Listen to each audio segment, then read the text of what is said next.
people are on. All right, and then this is going to push into, there we go. We are live. Well, I got to tell you, everybody, welcome to another smash hit edition of Mile High. What number of Mile High is this? Number 5. That's what I thought. Mile High 5. We are live at Mile High 5. That's right. Mile High 5, stay alive. This is a broadcast live from the high altitude of the city of Westminster, which is just outside of Boulder. Is that correct? And yes, Denver. And not to be confused with Westminster in England. That's different. Right. That's right, because we're in Colorado, which is in the United States of America. This is the continental United States of America. Yes. And I got to tell you, it's beautiful. I was just driving in here earlier today. By the way, my name is Dr. Liam Schubel, of course, author of the Smash Hit book, Cast to Be Chiropractors, and a member of the board of directors of the IFCO. To my immediate stage left is Dr. Rochelle Knowles. Rochelle Knowles. Rochelle Knowles, Dr. Rochelle Knowles. And she, of course, is the co-host of this phenomenal weekend called Mile High, which is at www.milehighchiro.org. You can get more information. And to her immediate stage left is none other than the patriarch of the Mile High family, Dr. Daniel Knowles. That's me. Dr. Daniel, Dr. Rochelle, welcome to the program. Thank you, Liam. And I got to tell you, we have a phenomenal lineup set up for you guys for the next 2 hours. We're going to be broadcasting live with some of the premier chiropractic speakers, presenters on the planet. Of course, only the best at Mile High. And I got to tell you, what's the vibe? Well, let me just finish this. So I'm driving in from the airport, right, with Dr. Jody. And I got to tell you, I could see those mountains, you know, it's beautiful. And it's just gorgeous. And Jody says to me, hey, you know what? Like, is this real? Yeah, you know, Dr. Jody Dinnerman from New Jersey. We flew in from New Jersey on the CWD jet this morning. And she was just saying, is this real? I mean, because it's this majestic snow-covered mountains. And we're in August. We're in the height of summer. Right. And the snow's still up there. She couldn't believe it. I mean, so I said, yeah, it's absolutely real. And if you ever get a chance, you got to get out to Mile High before the event or after the event. Because, gosh, there's so many great places to see. And I got to tell you, Dr. Rochelle Knowles, I was so thankful for the case of Palisade peaches. Frankie, you're missing them. Oh, I gorgeous. I mean, they were delicious. Do I still have some on my chin here? I got to tell you, they were fantastic. So I very much appreciate your generosity in sharing those. We'll be sharing those from our Schubel Vision booth and, of course, at the IFCO booth. Share the abundance here. But let's get into this, Dr. Danny and Dr. Rochelle.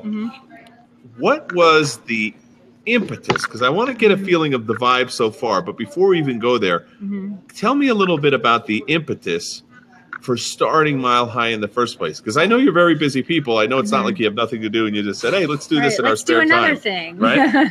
What was the purpose or the impetus or the drive behind doing this thing? Well, and first of all, I would like to say thank you for the wonderful introduction. Thank you for being here. And thank you for hosting IFCO TV and do all the things that you do for chiropractic, for the IFCO, for Sherman, for other institutions. You really are a doer.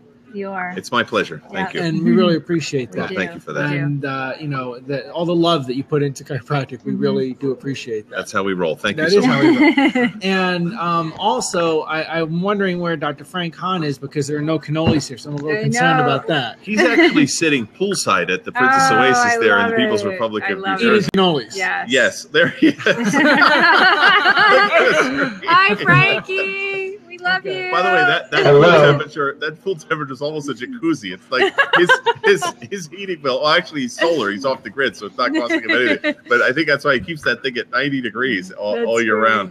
So it's a phenomenal experience. But look at him with his IFCO television shirt and everything. Frankie's He's still here. And Frankie, of course, by the way, is the brains behind this. Absolutely. You know, of course, you know, I'm privileged, and the board continues to keep asking me to be the face of IFCO TV. But I'm privileged to be a part of this. And Frank, of course, is the brains behind all this. So you're the beauty, he's the brains. I didn't say that, you know?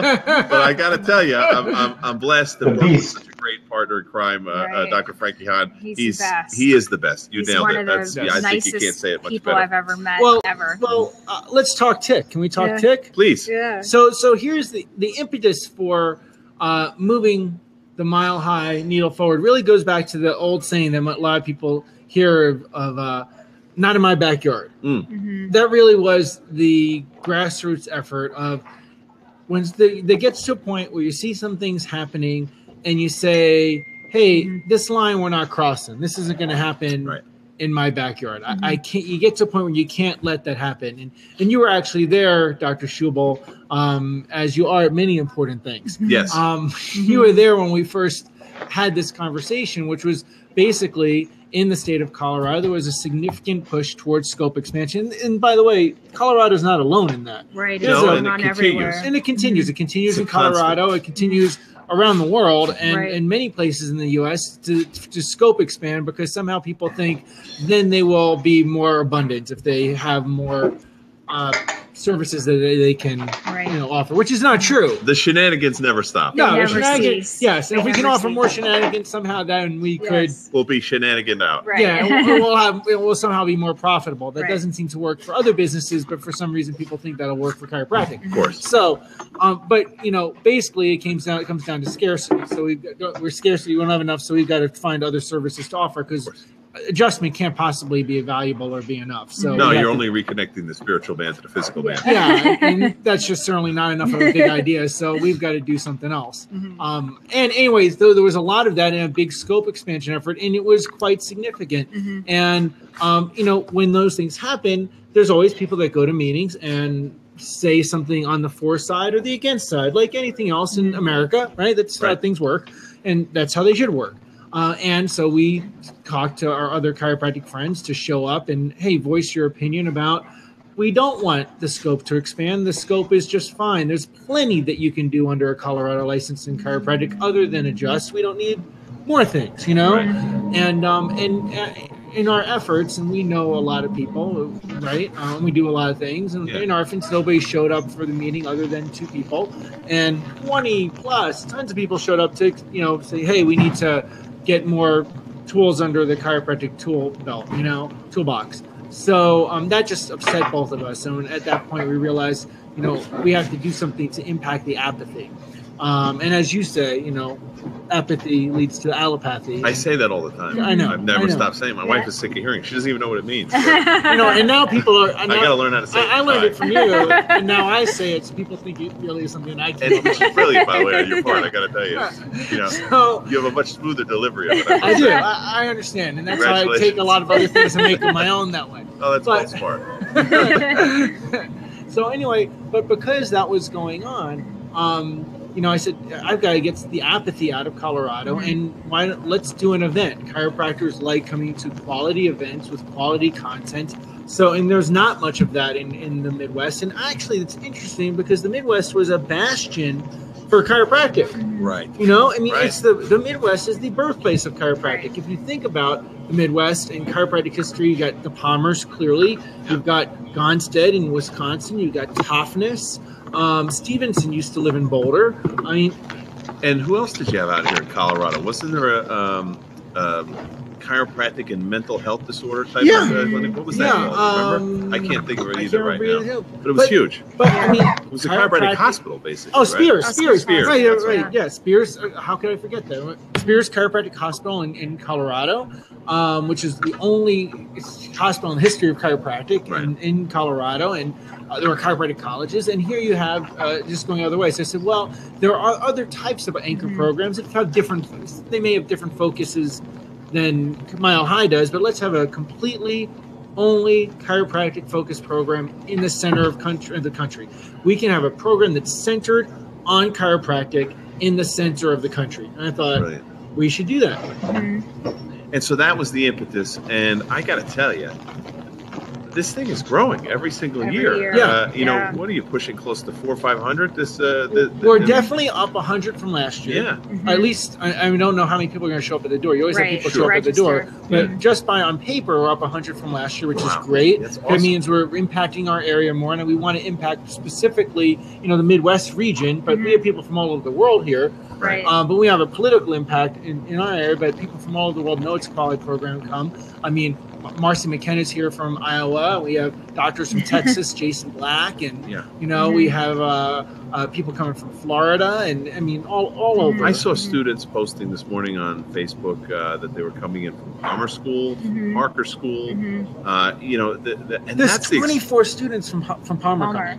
That's huge. Yeah. And this is very exciting because that's our future, right? And we have Life University represented here. I saw some Sherman students as well earlier today. Life West. Northwestern. Yeah. Yep. Wow. Northwestern as well. That's right. I saw Northwestern this morning. So, I mean, we want to impact chiropractic with solely a chiropractic event because guess what?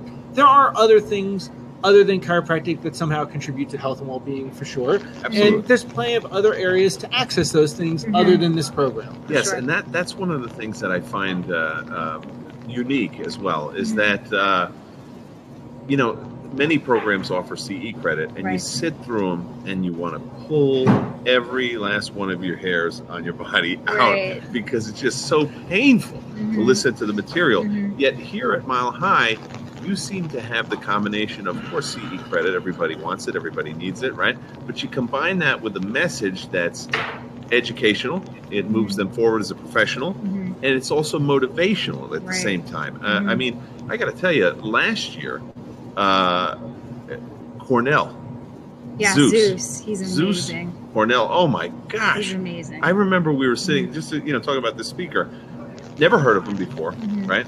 He shows up at Mile High, and I was thinking like, okay, maybe now's the time to go to the bathroom because I never saw the guy. He's probably not that great, And my goodness, I'm sitting there with Irene Gold, Jay Kamarick, Jack Bourla, and we're just where did this guy come from? Right? And I got to tell you that and I know he was big before, of course, in the AMP program, but this gave him a stage that other people heard about. And I tell you, these guys over in Europe now. I just saw you speaking at New Zealand Chiropractic College Lyceum. So this is kind of the Berkshires. Yep. So this is like a place where people can get their start in a bigger stage, right? Maybe not necessarily their group that they're used to being in, but that message then can be brought around the world. So that's a very exciting thing. It's kind of like you're leading the way. And I know every time I get done attending a Mile High presentation, I get phone calls from Europe, I get phone calls from Australia, going, okay, who's good, who'd you like, and then you see next year all those people are on all the other stages.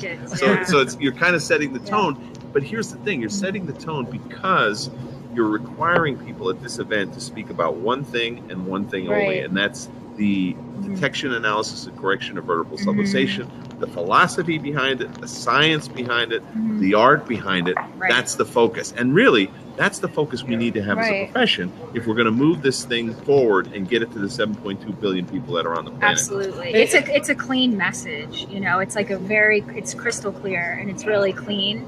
And I just think that that's what really speaks to people because people want integrity. They want clarity. They want to know what they can do to have a successful practice, but they want, the research, the latest research that's going on, and they want access to, vendors that are in alignment with what they do. So it's really exciting. Yeah, and that's the thing. It's not just a Spiz Fest. I know Dr. Danny and you require that the speakers contribute to this manual that you have. Talk about the manual that you have going on. I mean, it's amazing. The manual's huge. It's crazy.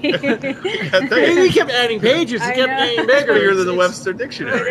It's 111 pages Golly. this year. It's amazing. And the speakers put quality stuff in there. I mean, that manual is worth coming to the event. Absolutely. I'll tell you that. And I know you said philosophy, science, and art. And philosophy, science, and art is said so much in things relative to chiropractic. It's almost a cliche. Yes. I value it, and I feel like chiropractic, yes, it's philosophy, it's a science and art, but I didn't want to put that again on yet another thing. Come see the philosophy, science, and art of chiropractic. So when I really thought about it, I said there's really three things that we focus on in Mile High, all relative to chiropractic. But one is your philosophy. We want people to have a deepening of their philosophical understanding and have resources to that on stage, which is why we have Joel Kinch do an incredible Green Book discussion session. And then we often have another philosophy panel. So this year we're having the Academy of Chiropractic Philosophers philosophy panel on Saturday with Brian Dooley, which is going to be outstanding. Oh, that's outstanding. Yeah, so it's to highlight that program. Well, they're bringing the program to Colorado. Gigantic. Which is right, amazing. which is gigantic. From scope expansion to look, we're bringing the ACP program because if people have a better understanding of chiropractic, then they're not going to want to expand their scope, and right? they want to do chiropractic. So they want to do simple, chiropractic because they could be successful at it, right? Mm-hmm. So a philosophy, and then obviously many of the speakers are philosophically centered presentations, and then vision, because you have to, if we're going to change chiropractic, and this is something I learned from you, Dr. Schubel, which is you can have a vision of like, oh, I'm at 100 a week, I want to see 200. I'm at 300 a week, I want to see 400. And that's great, but at some point you have to have a vision beyond the four walls of your office. That's right. If we're going to move the chiropractic needle towards tick, then you have to get a vision outside your four walls, right, in some way. And there's many ways and avenues to do that. So I want also that we expand vision, so philosophy, vision. And then the third thing is strategies. People need to expand, improve their strategies for impacting their community, which is often business. So philosophy, vision, strategy is what we focus on. Which is a very weak area for many chiropractors. Again, is that business component. I think it's a refreshing thing that they see in the seminar. Again, it's certainly you're motivated, certainly you're spizzed up, certainly you're getting the philosophy, but then the practical business applications that are going to allow you to create a certain level of abundance in your community so that you can make a bigger impact in serving them and serving your family, your children, and the things that are important to you in life, right? I mean, chiropractic is a phenomenal profession, but if you can't make a living doing it, it limits the amount of impact that you can have on the planet. So your speakers certainly bring that. Dr. Rochelle, in closing, we're going to be moving up. Our next guest is Tristan Schaub, sushi guy, the Chiro sushi master, right? The sushi master, future student at Sherman College of Chiropractic. Yes, of course. And tell us a little bit about the vibe that you're feeling so far up until this point, as the people start to arrive, and any final message you have for the audience. Sure. So the vibe feels really good. It's really exciting. There's a lot of positive energy. It feels easy, which is really wild. And I think it's after 5 years of doing it, we weren't stressed today. We were setting up. It seemed fun. Like we're throwing a party for 400 to 500 of our best friends. So it's really fun. I guess the last thing to say is the thing that I love about this event is that we've brought like the IFCO brand to this area. And that's what the vibe of our event is. It's, that the detection, correction of vertebral subluxation is enough, and it's more than enough. And so to bring that brand to this area and to have young docs and students and everybody really start to understand what chiropractic really is and what it was meant to be, and also to see that you can be successful in practice and really impact your community is it's so important to me. And so I guess that's kind of the last little bit that I want to add, is just really excited to have IFCO here and have IFCO TV and have people that they have access, like our executive directors here, and just to give support to, like I said, these students and all these young docs, for them to know that they have a home and they have a place to go where they feel supported and they can get the information and the tools that they need to make a difference. Absolutely. And one final thing, Danny, Dr. Knowles, Danny Knowles, if you could share this. One of the other unique things about Mile High is that portions of the proceeds here go back into the profession. Can you speak about that? And also, for the folks at home, give them a web link or a way to get. And so I'm very glad that Dr. Rochelle mentioned that. And I'm going to take just a little bit of Tristan's time because we need to talk about that. And he'll be okay. So number one, I'm glad she mentioned that about the IFCO and what you asked. When Rochelle and I moved here, we were the first Sherman grads in this area to be allowed to practice in the state of Colorado in something like 20 years. Wow. And so we were, a lone voice in that kind of vibe of work of chiropractic's brand. And we were the first FSCO members. I remember Bill Decken putting out the directory and FSCO is in Colorado now. We're like, oh, but I didn't know we were trailblazing that. At that time, we thought there already were FSCO. When for people don't know that the IFCO used to be the FSCO, right? So, so that was really pretty neat, and to see that grow, and you're right, to bring that brand to expand in this region is vital. Every year, we focus Mile High to highlight a different nonprofit organization in the vitalistic chiropractic, subluxation-centered community that's doing great things for chiropractic, such as Sherman College, such as the IFCO. And this year, it's the Foundation for Vertebral Subluxation Research. That's huge. Now, the Foundation for Vertebral Subluxation Research is doing some very important things that really merit a few minutes of time to talk about. Right.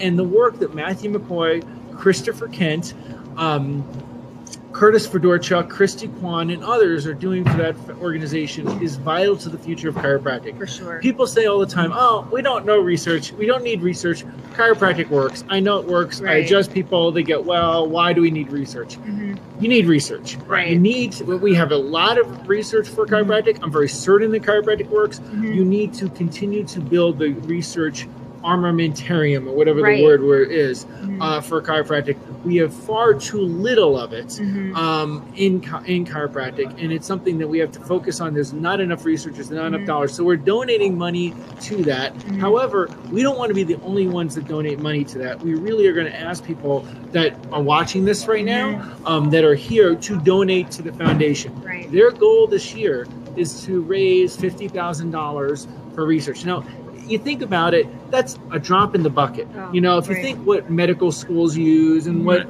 pharmaceutical companies use, and the reason they're doing this, that $50,000 for a particular thing, and really wouldn't take a lot of people. They have a president's circle.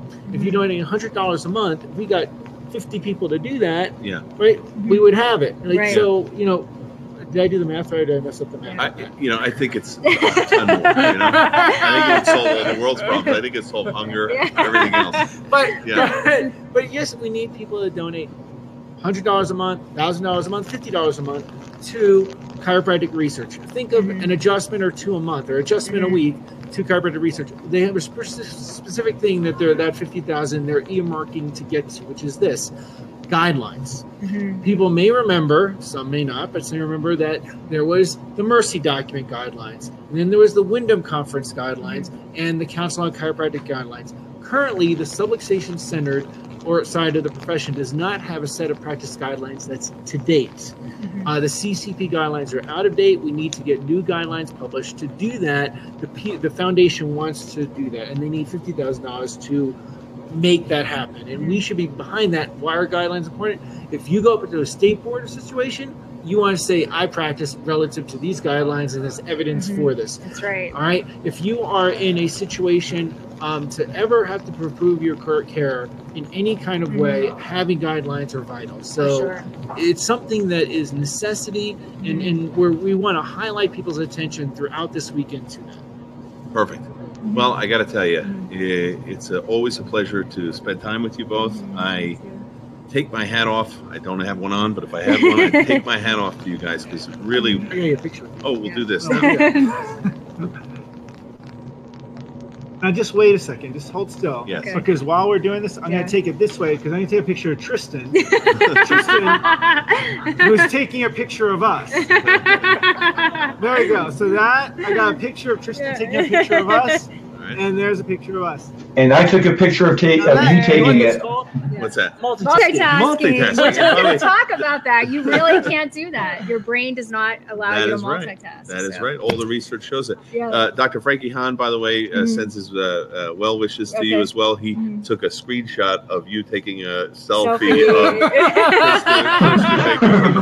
don't know. I think we went into the Matrix or something. I don't know. But what a pleasure to have you. Thank you for putting on the program. Wishing you the best of luck here at Mile High 5. So happy to see this thing growing by 100 people since last year. Phenomenal. Outstanding.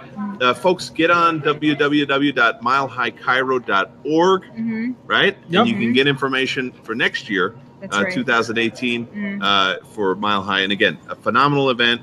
You really have to check this out. And thank you again, Dr. Rochelle. Thank you. By the way, what type of water is that you're drinking? This, by the way, is Saratoga since 1872. I've heard good things. Dr. Garber tells me good things about that water. Well, it's from the so great... so does Iram Tahir. It's very high class. All right, guys. Thanks so much.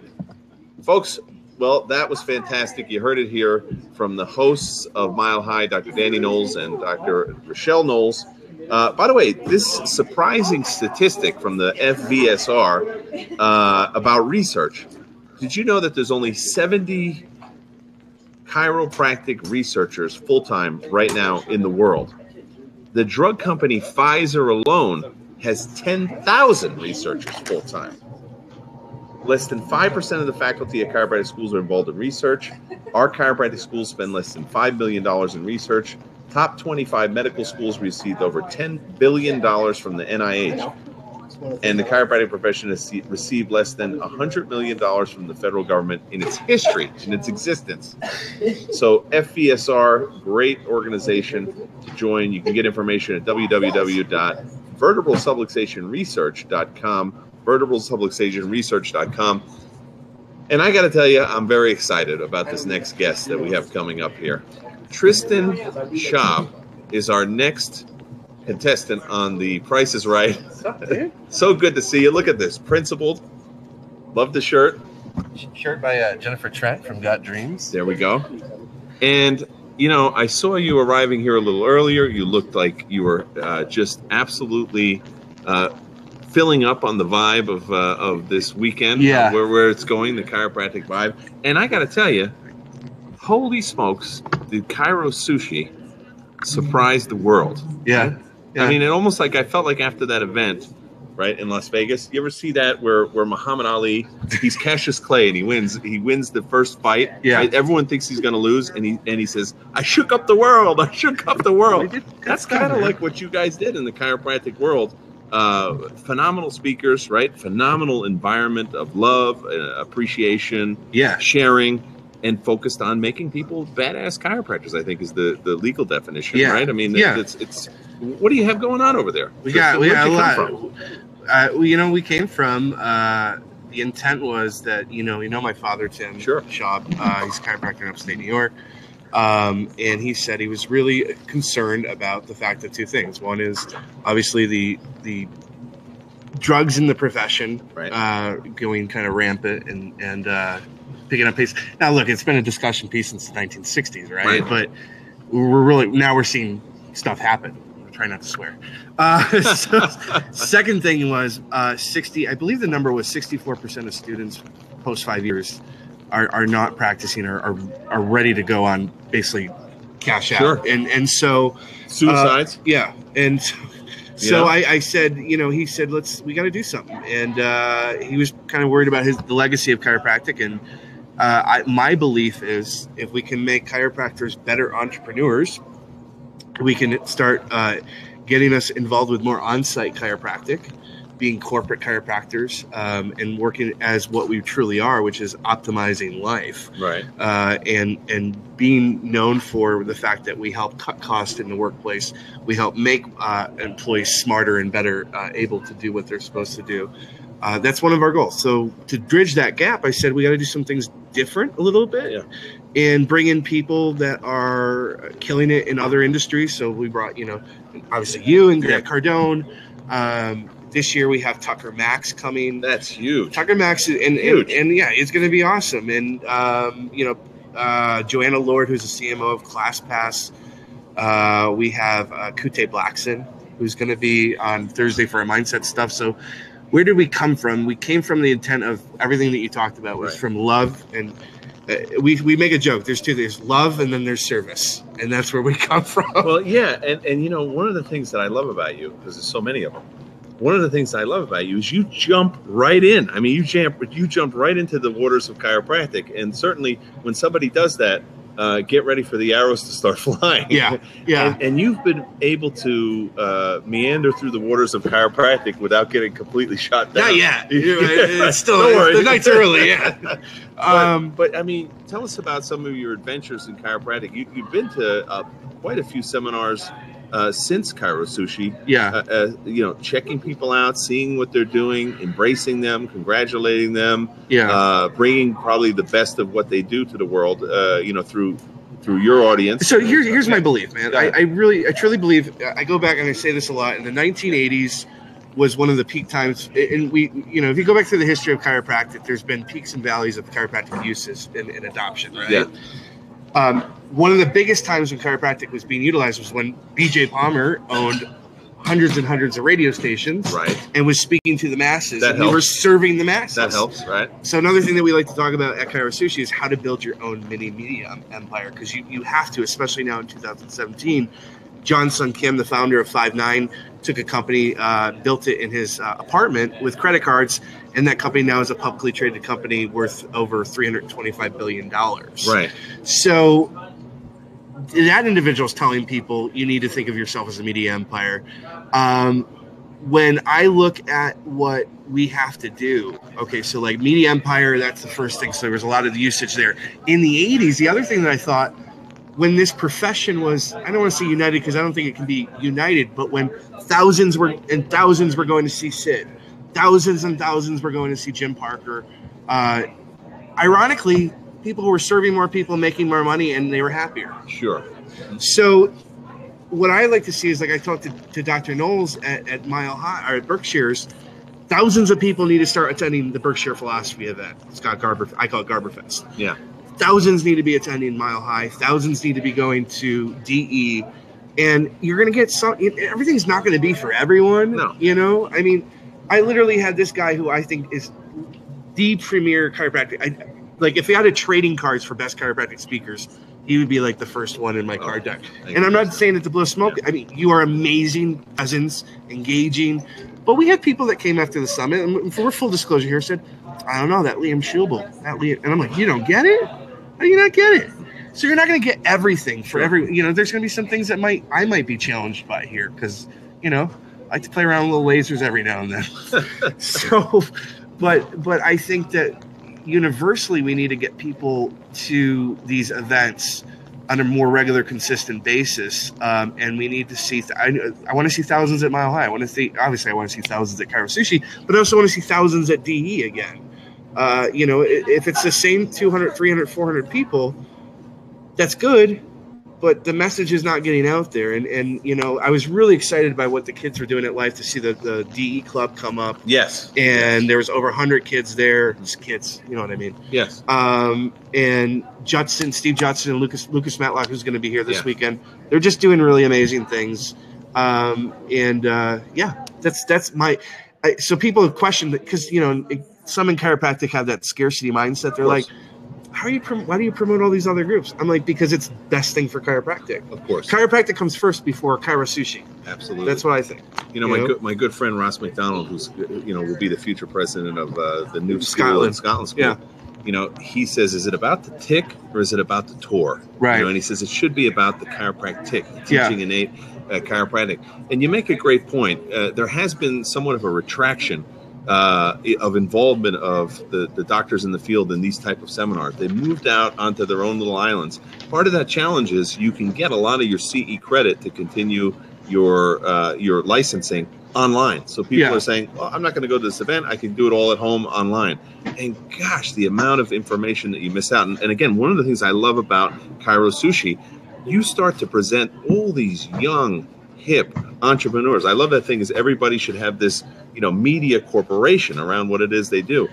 Many chiropractors feel that, no, that's braggadocious. That's, we shouldn't be screaming from the mountaintops. We should just maintain ourselves in an austere, let's try to be more professional, in that sense, what's wrong with getting the message out? You can still be professional and put your message out. How is that unprofessional? Yeah, it's not. No. But there is those ideas that people have, and you're bringing in people from the real world, the non-chiropractic world, let's go to say, that are bringing in a message of how to get their message out, get their product out, position their brand, right? And that's what we all should be doing. Yeah, and I think back to Sid too a little bit, because in the 86, what was it, 86, he had Bob Hope. Yes. He had Bob Hope at the, which I think Neil Cohen, Dr. Neil Cohen, and I think Dr. Edwin Cordero from Sherman were both in it. I think they were in that graduate. Probably. I believe so. So Bob Hope was presented at the graduating class for 86 at Life. Again, amazing. When we have celebrity involvement in chiropractic does better. Yeah. And where has been the, Tom Brady is kind of a name that we always use. Jerry Rice was in the 80s. Right. And I think, going to these young entrepreneurs now, young entrepreneurs are the new rock stars. Yes. They're going to be the new celebrities. So having validation of Tucker Max at our event, who's a best-selling author, had a movie out, only does us good for the profession of chiropractic. Having people like Grant Cardone, that was huge, who has 7 million followers on Facebook, right, talking about being at a chiropractic event, only helps chiropractic out. So that's where I come from. Again, it's what's best. This is going to be a mantra, but what's better for tick, like you said, what Ross said, and so I think that we have to teach chiropractors how to be better entrepreneurs. They have to be a media empire first. They have to be better business people first. And so that's where I come from. So let me ask you this. Yeah. So I don't know anything about Chiro Sushi. I'm watching this at home, right? And I never heard of this whole operation. How can I get more information about Chiro Sushi? What kinds of you mentioned some of the speakers that you have coming up. Just tell us a little bit about some of the benefits that are. There's a couple of things. We have a free online platform where we put, I think, really great content consistently out. That's about growth, personal development, marketing, sales. You can go to chirosushi.com, subscribe. Tons of free information there. We have Chiro Sushi Samurai, which Dr. Schubel and many of the people that are going to be here at Mile High this weekend are what we call mentors and our masters or senseis in our group, where they're helping other young doctors out. You can join Chiro Sushi Samurai for a nominal fee. You've seen the information I'm putting in there. Yes. I mean, it's different. It's like you said, it's rock star entrepreneurial information. It's not something that you see in other. You can go to Chiro Sushi Summit and join. I encourage people to come out and check it out and have some fun in Vegas with us, man. Yeah, what a great place, what a great venue, what a great vibe, and it's fun staying up with you till 4 a.m, man. You and me, Rick Wren, and just these are the people that I've admired, and why would you not want to pick their brains? And that's when these people coming to a chiropractic event for CEs is just like, that's extra value. Yeah, but it's like having these conversations in the hotel room. I mean, dude, I'm so grateful and thankful for you. You were there with students just graduating till 2, 3, 4 in the morning. That's what I love doing. Talking about tick. Yeah, it's what I love doing. I mean, one of my favorite parts of active practice was the report nights. Was the talk about chiropractic, the educational portion. Yeah. Because to watch that light bulb go on, and I'm sure you must get it. After you did Chiro Sushi, I think about Abraham down in Tijuana. He's blown up. He's blowing it up. He's blown up. And by the way, that guy almost was contentious with me at first. Was he really? I didn't know that. Yeah. He was a little combative, right? Okay. With challenging. Yes. He loves you now, man. If you took it that way, right? I just took it as this guy honestly doesn't know what's going on and he'd want some more information. Yeah. And I just kept giving it to him. I think I spent an hour with him till, again, it clicked. Yeah. And then all of a sudden he backed down, right? Yeah. And he said, "Wow, thank you," almost for putting up with me for the first hour. He's like, "This is incredibly valuable." And then what did he say a couple of weeks after? He goes, "I'm setting records. I'm killing it." He's serving more people. I mean, it's a cliche, but the funny thing is, you go to these. I know every single doctor that comes in these doors, their numbers went up the week before. So their numbers go up before they come to these events, and their numbers go up when they come back. For sure. And we need to get that recharge. The middle class that's out there. If you're saying, I don't know, it's always the same rah is good. Who says rah-rah is a bad thing? Well, when was going to a pep rally a bad thing in high school? It was my favorite part of high school. I mean, imagine going to any doctor and the doctor going, "Oh, hi, Tristan. Yeah, I'm really not excited about the work I do. So good to see you today. When do I get my CE credits?" Yeah. Right? I mean, here's your hot pack. Right. Here's your hot pack. So, that's true. You got to combine. I'm a big believer in getting the energetic levels up, because you can't serve people that are functioning at a lower level if you're at the same level as them. Yeah. Right? You have to draw them up. But then you have to have tips, tools, and strategies to make it happen. You get all that at Chiro Sushi. Yeah. So again, the web link to get more information. ChiroSushi.com is the easiest one, guys. And do you have the dates off the top of your head? June 21st to 23rd, 2018. We're going to have Tucker Max, Joanna Lord, Kute Blackson. There's going to be a huge name.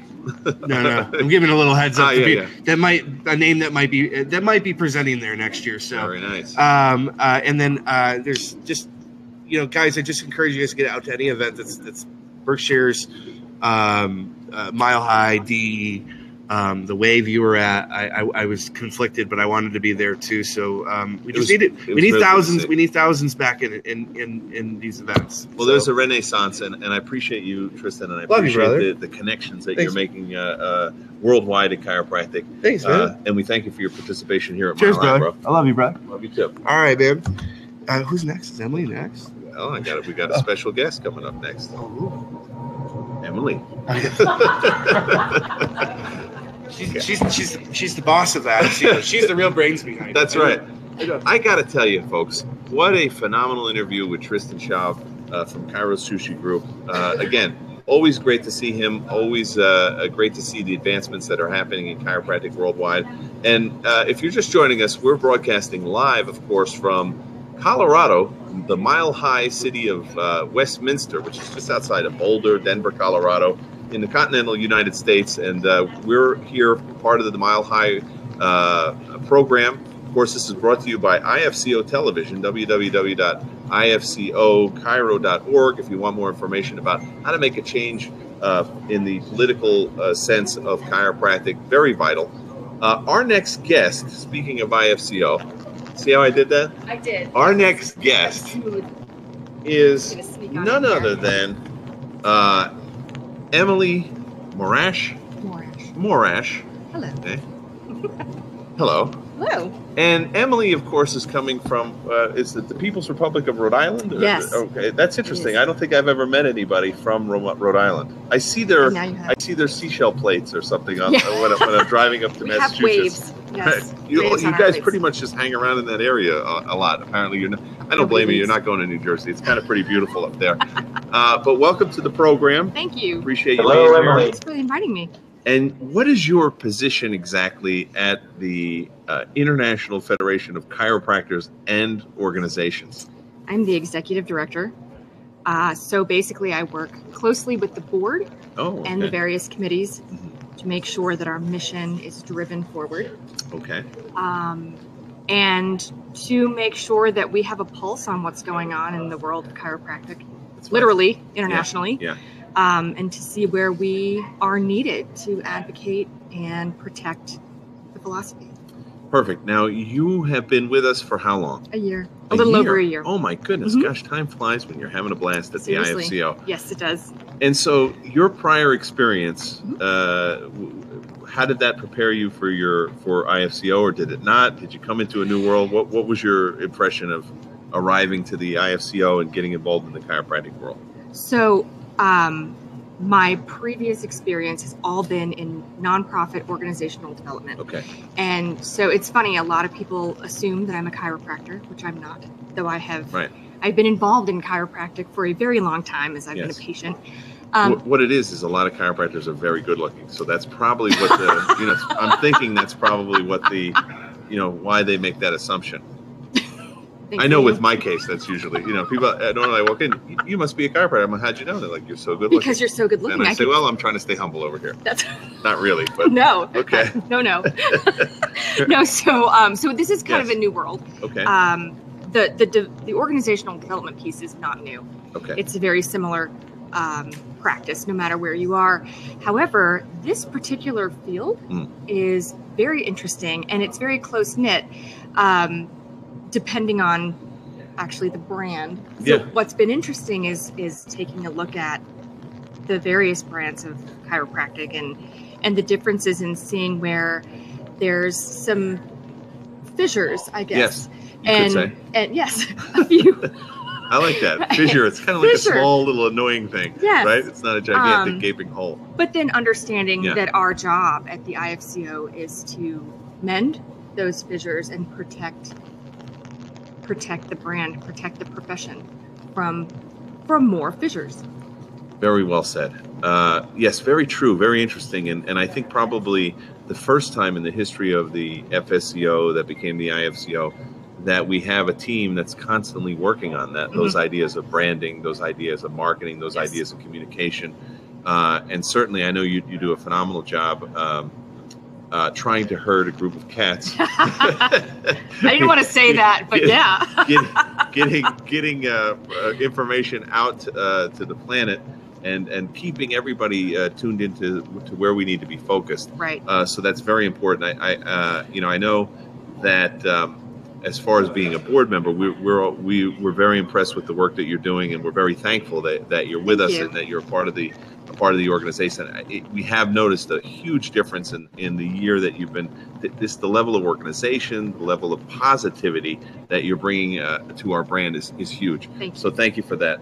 So let me ask you this: where you're seated as the executive director of the IFCO, where do you see us? Where do you see some of the big challenges that and maybe not necessarily that the IFCO is having, and it could be that, but where do you see challenges for the profession, and where the IFCO needs to step in and get involved? What is our purpose? What are we doing in the IFCO?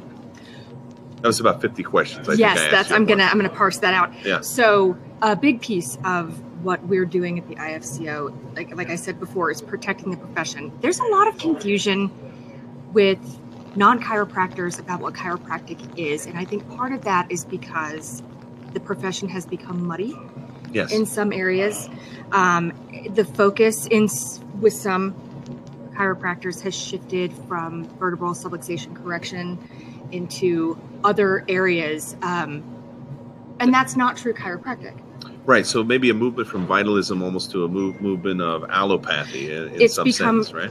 Yes, it's become very allopathic, and our job is to help shift that back, and to ensure that chiropractors understand that what they've signed up for is a trusted practice. Yes. The forefathers of the philosophies of the profession put a really big burden on the folks coming after to keep this pure, and unfortunately we're seeing a lot of changes. Some of that is coming from pharmaceutical pressure, from legislative pressure. In that vein, we are advocating heavily to keep drugs out of chiropractic. There's no place for drugs in chiropractic.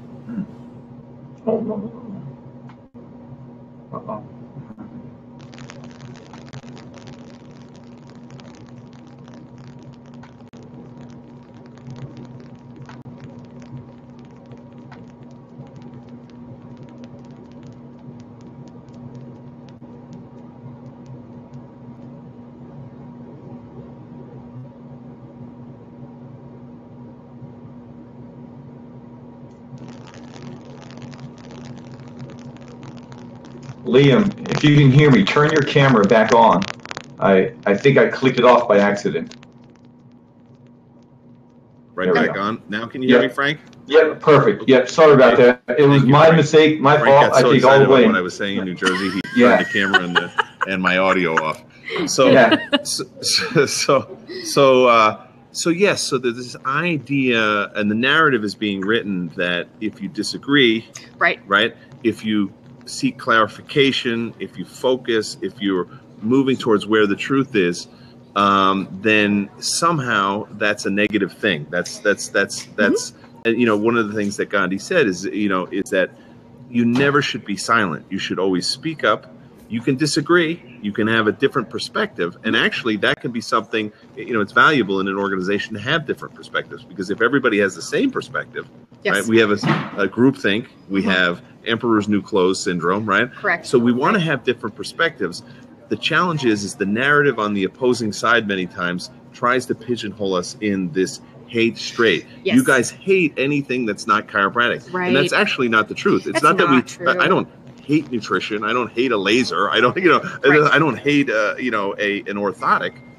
I just want to clarify and focus what that is and what chiropractic is in relation. And I don't want to confuse the public. What I want to do is make sure that the public can walk into a chiropractic office and get, at the very least, they might get other things in the chiropractic office, but at the very least, they can get a detection, analysis, and correction of vertebral subluxation service. I actually just had this conversation with a former member who then renewed. Oh, fantastic. Because the conversation was, IFCO has become this really rigid conservative organization. And I said, I think maybe your perspective is a little muddy.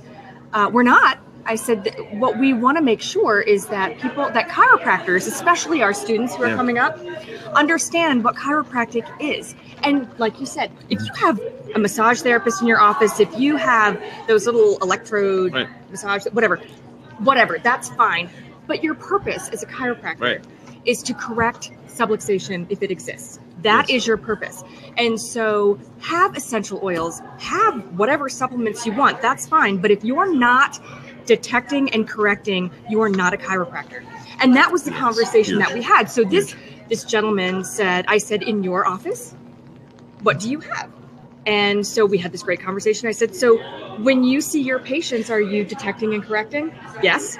Well, congratulations. Then you're a chiropractor. You're in. And you need to be with us. And I said, and IFCO wants to protect you. Yes. From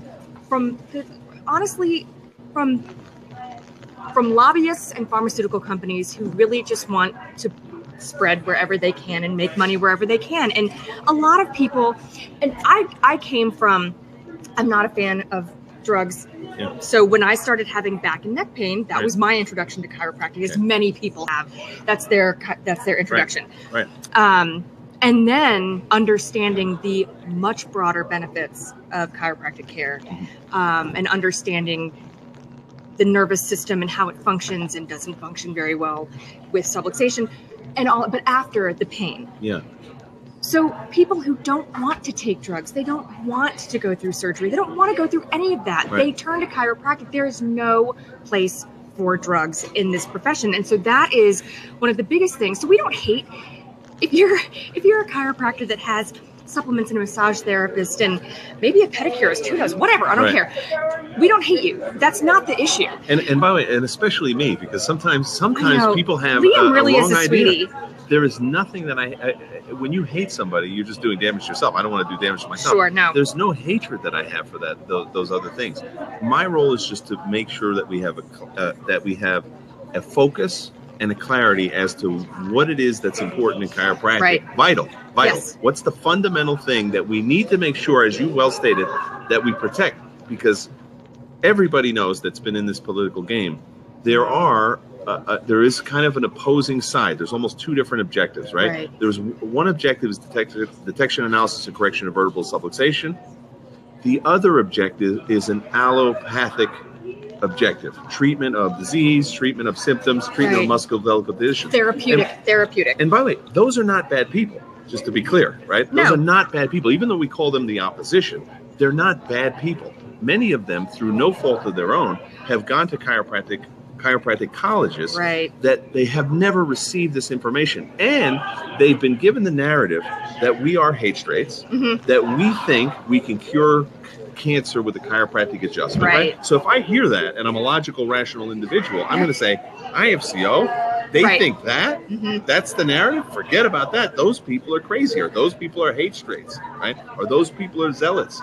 And in reality, what we want to ensure is we're fighting of course we're fighting for ourselves, but we're also fighting for the public. We want to make sure that they can receive the unique talent that chiropractic offers to the health profession. That's detection, analysis, and correction of vertebral subluxation. We're in danger of losing that unique lexicon. And one of the things I'm going to be talking about this weekend is this idea of spinal manipulation and adjustment of vertebral subluxation. Some people think those, even some top researchers in chiropractic, think those two things are the same thing. And here's the huge challenge. There are many other professions that have the legal right now to manipulate the spine. So what makes us different? Right? And then if we start to lose that, then what makes us why do we exist? What's the reason that we're a profession? So there's many layers underneath the importance of joining the IFCO. So many people get stopped at that narrative of they're hate straight, they're zealots, they think they can cure cancer with all the things that are not true. Correct. And one of the big pieces of my job, is where you had asked me earlier, is we're in a re-imaging campaign at this point, a rebranding, if you will, so that people understand that we're not hate straights, that this is a protection of this profession.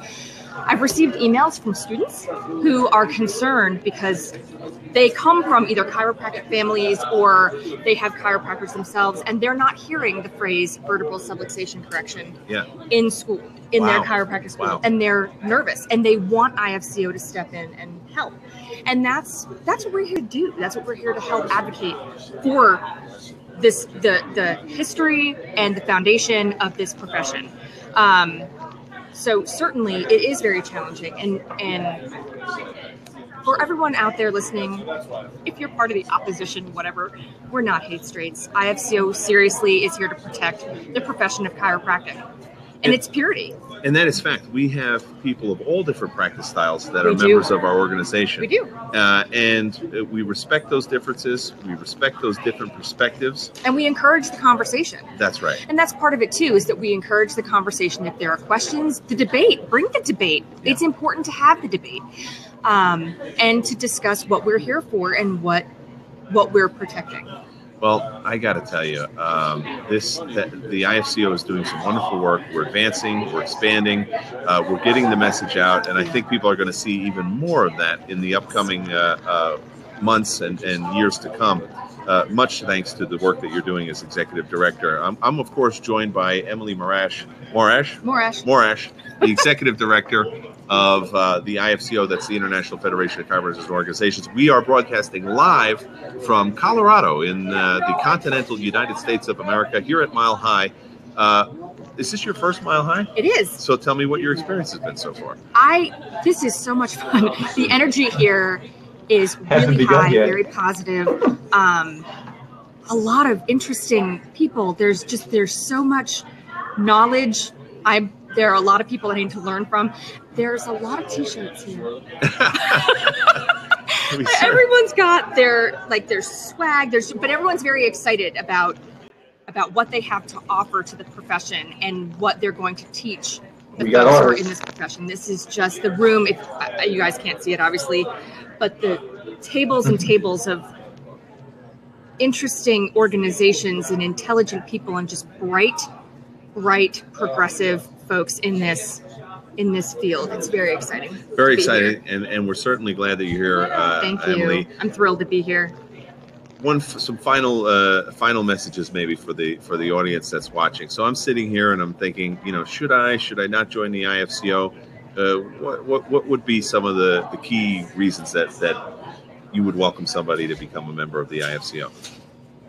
If you want to be a part of an organization that is sincerely dedicated to protecting the work that you're doing and keeping all of the investment that you have made into your career safe, you need to be a part of the IFCO. And you know what? Go to our website. It's ifcochiro.org. You're welcome to email me if you have questions. It's execdir@ifcochiro.org. Ask me questions. I'm happy to answer them. I think there's a lot of misconceptions, as you were saying. And I think that there are people who are on the fence and they're afraid to be a part of an organization that they think is hateful, which we're not. And no one on this board is hateful at all. In fact, we're very open to the conversations, but we're dedicated to protecting the philosophies and the foundation of this profession. And we're dedicated to protecting you and your patients. So that's why. The best reason to join the IFCO. Sounds great to me. And the website is www.ifcochiro.org. Is that correct? Yes. www.ifcochiro.org. And we have levels of membership for everybody, right? International people. We have a membership for students, which is phenomenal, by the way. Student membership, what's the deal on that one? Student membership. Students, it's $50. It's a one-time fee. That's amazing. And it carries you throughout your whole college career. And then there's a discounted rate. So when you become a first-year DC, it's a discounted rate. But there's a mentorship program. There's a hit the ground running program. So not only are you going to be paired up with a mentor who can help you understand philosophy and foundation, but you will be paired up with mentors who can help you with the business aspect, which of course they offer the business classes at the various colleges, which is extremely helpful. But this is live on the ground stuff. And there are some of our board members and some of our membership who are unbelievably successful, and they will share those secrets of success and not so secrets of success with our students so that they can come out of college and hit the ground running. That's right. We want our future colleagues to be totally abundant in practice so they can make a bigger impact on those 7.2 billion people on the planet that certainly could benefit from an optimized nerve system and spine. True. So thank you once again. Thank you for having me. We really appreciate you being the executive director, Emily Morash, right? Or Morash. It's fine. I'll never get it. You should have a hyphen up there or something. I could speak better Spanish. Anyway, such a pleasure to have you on. Thank you for so joining much. us. Thanks, we Liam. appreciate It's so good to see you. Likewise. Thank All right, you. we're just getting warmed up with Mile High, and that was Emily Morash. Did I get it? All right, I finally got it. Emily Morash, the executive director, of course, of the IFCO, that's the International Federation of Chiropractors and Organizations, just joining us, doing phenomenal work, and of course, setting the tone straight, so to speak, of the narrative that the IFCO has. Again, misconceptions, we're putting those to rest. I have a very special announcement, I got to tell you. One of my favorite audio doctors of chiropractic getting a little planet has just walked in from, he's come from the center of the chiropractic universe in the foothills of the Blue Ridge Mountains in Spartanburg, Sparkle City, South Carolina, of course, in the continental United States of America. And he is here. He is one of the premier philosophy professors in the profession itself. He's also a swell guy from the People's Republic of New Jersey over the Long Beach Island region, I think, or at least that's where I see him all. Please welcome my good friend and colleague, Dr. Brian Dooley. Thank you, Dr. Schubel. So nice to see you. And he was originally supposed to be co-hosting with us from the beginning. Right. But of course, the Underground has tried to take you out, and they delayed your plane, right? Did the private plane that I sent for you pick you up? Well, it was a little messy. But, okay. Here's that what was happened. That was Tristan, naturally. Well, so what happened? We got halfway down the runway. Yes. And then they stopped. Oh, that took us good. back. Well, so I started thinking about it. I'm not going to say which airline it was, but if you look closely, it actually wasn't. Okay, but if you look closely, you'll see the letters ACA in the airline. And so I said, this is what's going. Okay, I see what you're doing. I see what you're doing. Huh? And so then what they wanted to do is have me come in on Friday. And I said, well, I got something to do this afternoon. And then they said, well, how about 5 o'clock? Well, that's not going to be any good. You put me on standby for the 2:30. Oh, so that's how you're talking. That's how I'm talking. And so the last person on the plane was me. Wow. Yeah.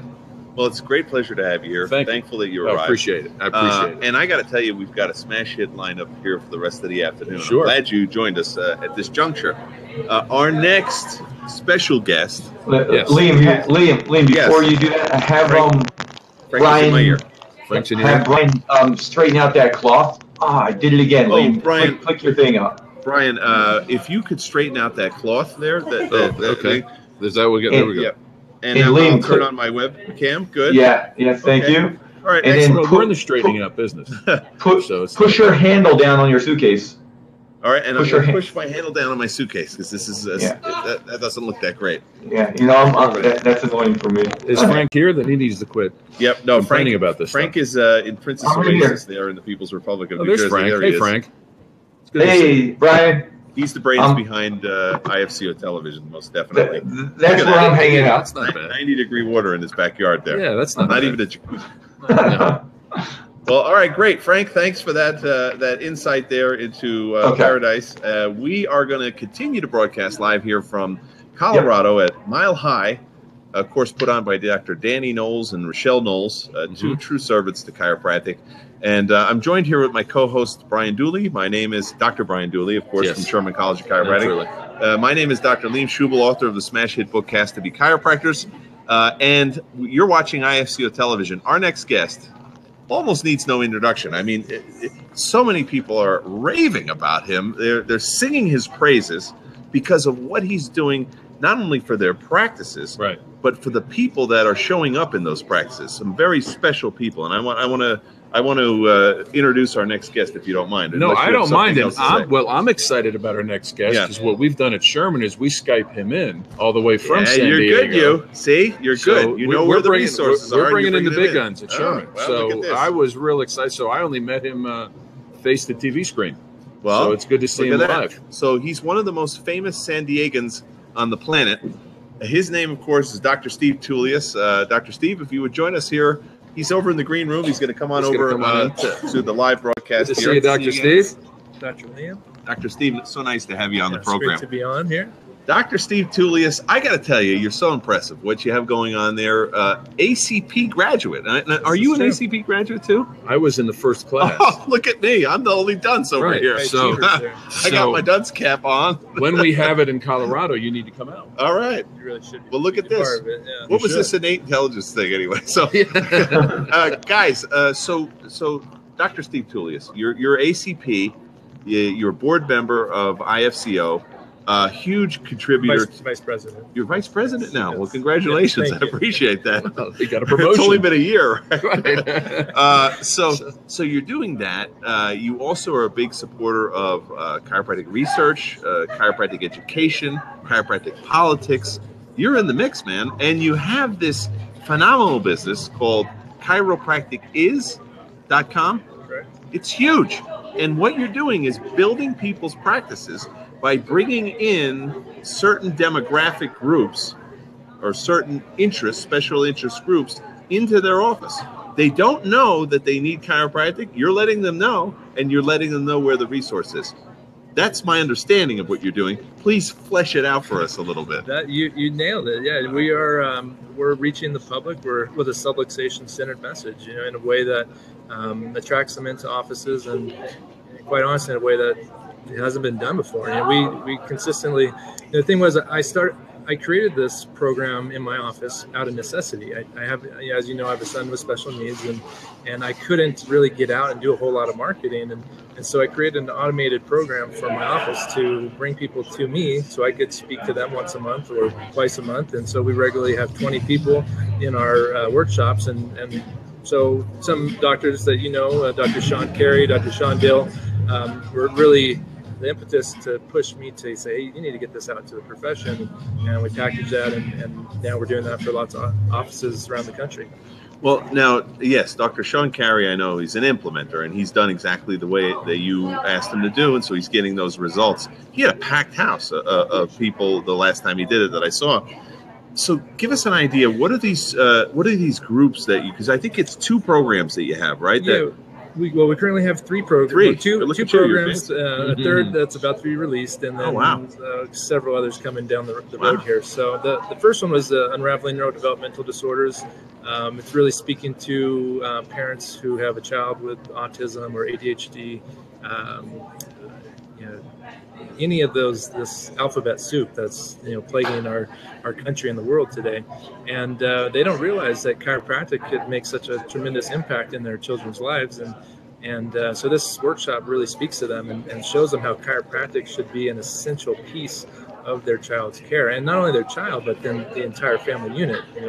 It's the name of my practice is the Center for Health and Human Potential, and in that is both the getting the sick well, that part that BJ really talked about, and the potential part, the part that Reggie and Joe Strauss talked so much about, and so I really melded the two, and then that message is infused in all of my programs, because I don't want the public coming to me thinking, or into the offices that I work with, thinking that chiropractic is a treatment for autism, chiropractic is a treatment for epilepsy, or all these things. Chiropractic, by the end of the workshop, I asked them, so if we're not treating disease and treating symptoms, what are we doing? I said, well, you're restoring function to the nervous system, and they get the idea. So, well, and that one of the unique things about your program is, in the past, as you say, chiropractors have thought that they've had to move into the allopathic mode in order to bring people into the office, kind of a bait and switch, the 7 warning signs, or we treat this. Your presentation and your marketing is congruent with chiropractic philosophy. I mean, it starts from day one. This is exactly what we do in the office, and this is how it's going to benefit your child. And I've had the opportunity in my offices to work with children that have neurodevelopmental disorders, and so often I hear, and I know you hear it all the time, I can't believe nobody told me about this. We've been taking the medications, we've been doing different kind of therapies. Some of those things have helped, but I cannot believe the difference in my child. You know, Dr. Shane Walker, ex-president of the IFCO, posted a phenomenal testimonial of this woman who said, "I've got my son back." Like, this is an amazing difference in the child's neurodevelopmental situation, and that's the huge thing about chiropractic. You know, you talk about the big idea. This is tragic what's happening to these children, and they're not even being presented, because, you know, if you have any kind of disease, pathology, named thing with health, named dysfunction, your clearinghouse is the allopathic health centers of the world. And so they're not, when you walk into those centers, they're not going to say, "Hey, have you tried chiropractic?" You know, I've heard those guys, you know, no, their idea is chiropractic is about back pain and neck pain. So why on earth would you take your child to a chiropractor? Right? And you educate people in a way where they actually see the light. They actually see the truth. Well, you've known me for a while. Like, I'm very particular. I don't, and I never like to be wrong. Okay? Right. So, no, I know you. We're close personal friends, by the way. I mean, I know you. Yes. You can call me anytime. We've hung out quite often. And so I created this presentation in a way that's seamless, where every single piece is completely logical, scientific, philosophically sound. That by the end of the workshop, they're the worst skeptic, couldn't question the value of chiropractic or what it is. And so we get tons of other providers, healthcare providers, and the big part of this is, we're not attacking the medical paradigm. That's right. Either. Why would you? We're not an alternative to them. No. And so because we're not attacking, I had a client who, Dr. Bruce Steinberg, so that's the other program we just released, the Mental Health Matters program. Wow. He was doing another program that's out there in the profession. He had the into speaking at a school, and everything was all set to go. It was on neurodevelopmental disorders, and then he got a call from the school nurse letting him know that it had been canceled because of what was on the flyer, which is listing vaccines, and painting it as as this evil, this without even I'm not a big fan of vaccines. I didn't vaccinate my son. If I had, I think he would have been severely impacted because of his genetic situation. However, we can't lead with that conversation. That's right. You have to have this thing called a relationship, a rapport, before you actually start to talk about those subjects. So anyways, now he's doing this other program, and it attracts all these other healthcare professionals who are not going to be turned away, and to our message that we have to share with them. Well, and this is the thing. And again, we were talking about this with Emily Marash, this idea that IFCO, for example, is painted with this hate straight narrative, and it couldn't be further from the truth. Again, Steve Toulis, I know you've been personally called, the hate straight guy. I know I have as well. And you couldn't ask for a guy who's more loving. You couldn't ask for a guy who's really trying to make an impact. I mean, my goodness, with children, we're trying to make it. And you're presenting not pie in the sky philosophy that you can't apply to anything. You're actually presenting the philosophy of what it is that we're doing to medical doctors, to any kind of person on the planet, right? It doesn't matter who they are. And then combining that with research, that's one of the things that I find very impressive about your programs as well. And that's one of the things that I think you were leading with is, me, Shubal, I can't just, talk about unicorns. I have to have solid scientific data and be able to present that to people. And that's, I think, one of the beauty parts of your program. And I know if you're involved with Bruce Steinberg, he's very particular about those types of things as well. So that's huge. That's very big. Yeah, the Mental Health Matters program, it's all about reaching this other huge population of people impacted by depression, anxiety, post-traumatic stress disorder, all these different, mental illnesses, which really are physical, situations, that we can massively impact. And Bruce had this amazing presentation that he gave at the Berkshires event, Dr. Scott Garber's Berkshires event, April 5th through 7th. That's right, www.tickevent.com. Absolutely. So he gave this amazing presentation. I think it was the first presentation of the day, and I had already really had wanted to create this next presentation on mental health situations. And it was a perfect partnership because we combine the philosophy, the science, the research, and in a way that communicates it to layperson, to professional, to providers. Anyone could hear the message and realize it's the truth. And I know you're also developing this to eventually affect multiple languages, right? The Spanish-speaking population. What are some of the other things that kind of give me a framework for Steve Tullius's vision? Where are you going with all this? Yeah, chiropracticis.com. So Chiropractic was created out of the recognition. You mentioned I've been involved in politics. I've been involved in education and all these things, and I saw the underbelly of chiropractic. I saw the weaknesses, the holes. I saw a profession that was extremely apathetic and apologetic. Almost groveling for these insurance crumbs, and with a lack of pride in who we are and what we do. And so chiropractic was created with this vision of, if I had an obligation to tell the public what chiropractic is. And so if you go on chiropractic is and Google, do Google search and, does it autocomplete? Yeah. It says chiropractic is bullshit. Chiropractic is dangerous. Chiropractic is a sham. Chiropractic is a joke. I mean, this is what comes up even still. I'm going to talk about it in my presentation on Saturday.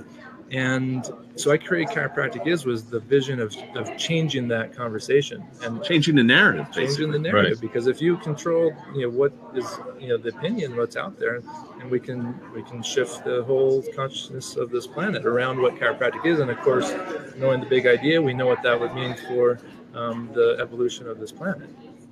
I like what you just said, that you felt you had an obligation to tell people about it, and don't we all? As chiropractors, and just talk about what we do, and we've all had that. Or why didn't anybody tell me about this? I know, and we'll harp on it, but can it be that simple? Or I'll hear it from the students. Doc, can you really make a living just checking and adjusting spines? Yeah, if you check and adjust enough of them. Brian, you make a great point, Dr. Dooley, if you will. One of the other things I love about Dr. Steve's program, and because I'm connected with the chiropractic community, I travel all around, and I hear people raving about it all the time. And one of the reasons is these people are telling me, hey, listen, in an insurance environment, outside of an insurance environment, none of that matters anymore, because Steve's program creates such value for what it is that we do, that the economic portion is already sold. It's done and done. They just say, where do I sign up? Where's the dotted line, right? So there is not this, I think many chiropractors have this idea they have to give away the care almost in order to entice the patient to come in or to be a practice member, right? And that's totally not what you're doing. You're jam-packing your message, your communication strategies with value. Yeah, and that's the key. Is these, it's packing offices with highly qualified individuals who want this. They want to find out, is subluxation impacting their child's life, their life, and then checking the entire family unit too. It's not just like the one. They're understanding that, okay, wait, this is something we should all get checked for. I'm not in insurance. It's completely cash based. It's never an issue.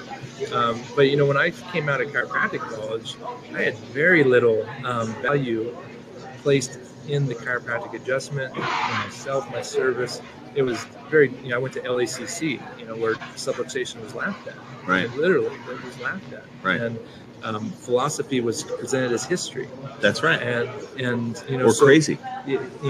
I was taught that you needed to be in this medical insurance model that would maybe reimburse 12 visits. Right. And so I had such little understanding about what chiropractic is, what a subluxation is, how to find one and know if it's being corrected or not. And I mean, how could I have any value in what I was offering to the people in my practice? And so this program, Dr. Daniel too, he's one of the things he said on Facebook the other day, we have a private Facebook group, and he said, He's like, man, has anyone else noticed like how much more confidence you have in chiropractic and in your service based upon like studying this program and the material? Because it is like the research, the science is so, there's so much there already. Yes, do we need more? Absolutely. Sure. But with what we have, man, we can stand in front of any group and proclaim the value of chiropractic and feel extremely comfortable doing so. What's interesting, he mentions the science, because on Facebook, that playground of intellectuality that it is. Right. So, another dear friend of probably a lot of ours, Jim DeBell, had an issue where he just was telling somebody about chiropractic, and he was called a religious zealot. And then, so as it devolved, that thread devolved, well, I'm into science, but there is science. And I think that's the thing that people don't realize, that it's not even about straight it's chiropractic. Well, this is what we do. I was speaking with my associate, Dr. Dulce Aguilar, just Tuesday before I came here, and asked her if she just graduated from LACC. I asked her if she had any colleagues, any friends from chiropractic college that were going to be coming to Mile High, and her response was, "Well, I don't think not many of my classmates are into philosophy seminars." And so I said, "Oh, that's interesting. It's not really a philosophy seminar; it's a chiropractic seminar." Right. And so now I'm not surprised that she had stated in that manner, because we're taught at LACC and other schools that philosophy and science don't go together in our profession. That those who are practicing in a subluxation centered model are somehow not scientific or current on the research. It's that narrative. It's quite honestly, it's a lie perpetuated by the Wintersteins of the world and others that know that that's not the case, but are using it as a political platform to try to direct this profession in the manner they think that it should be going.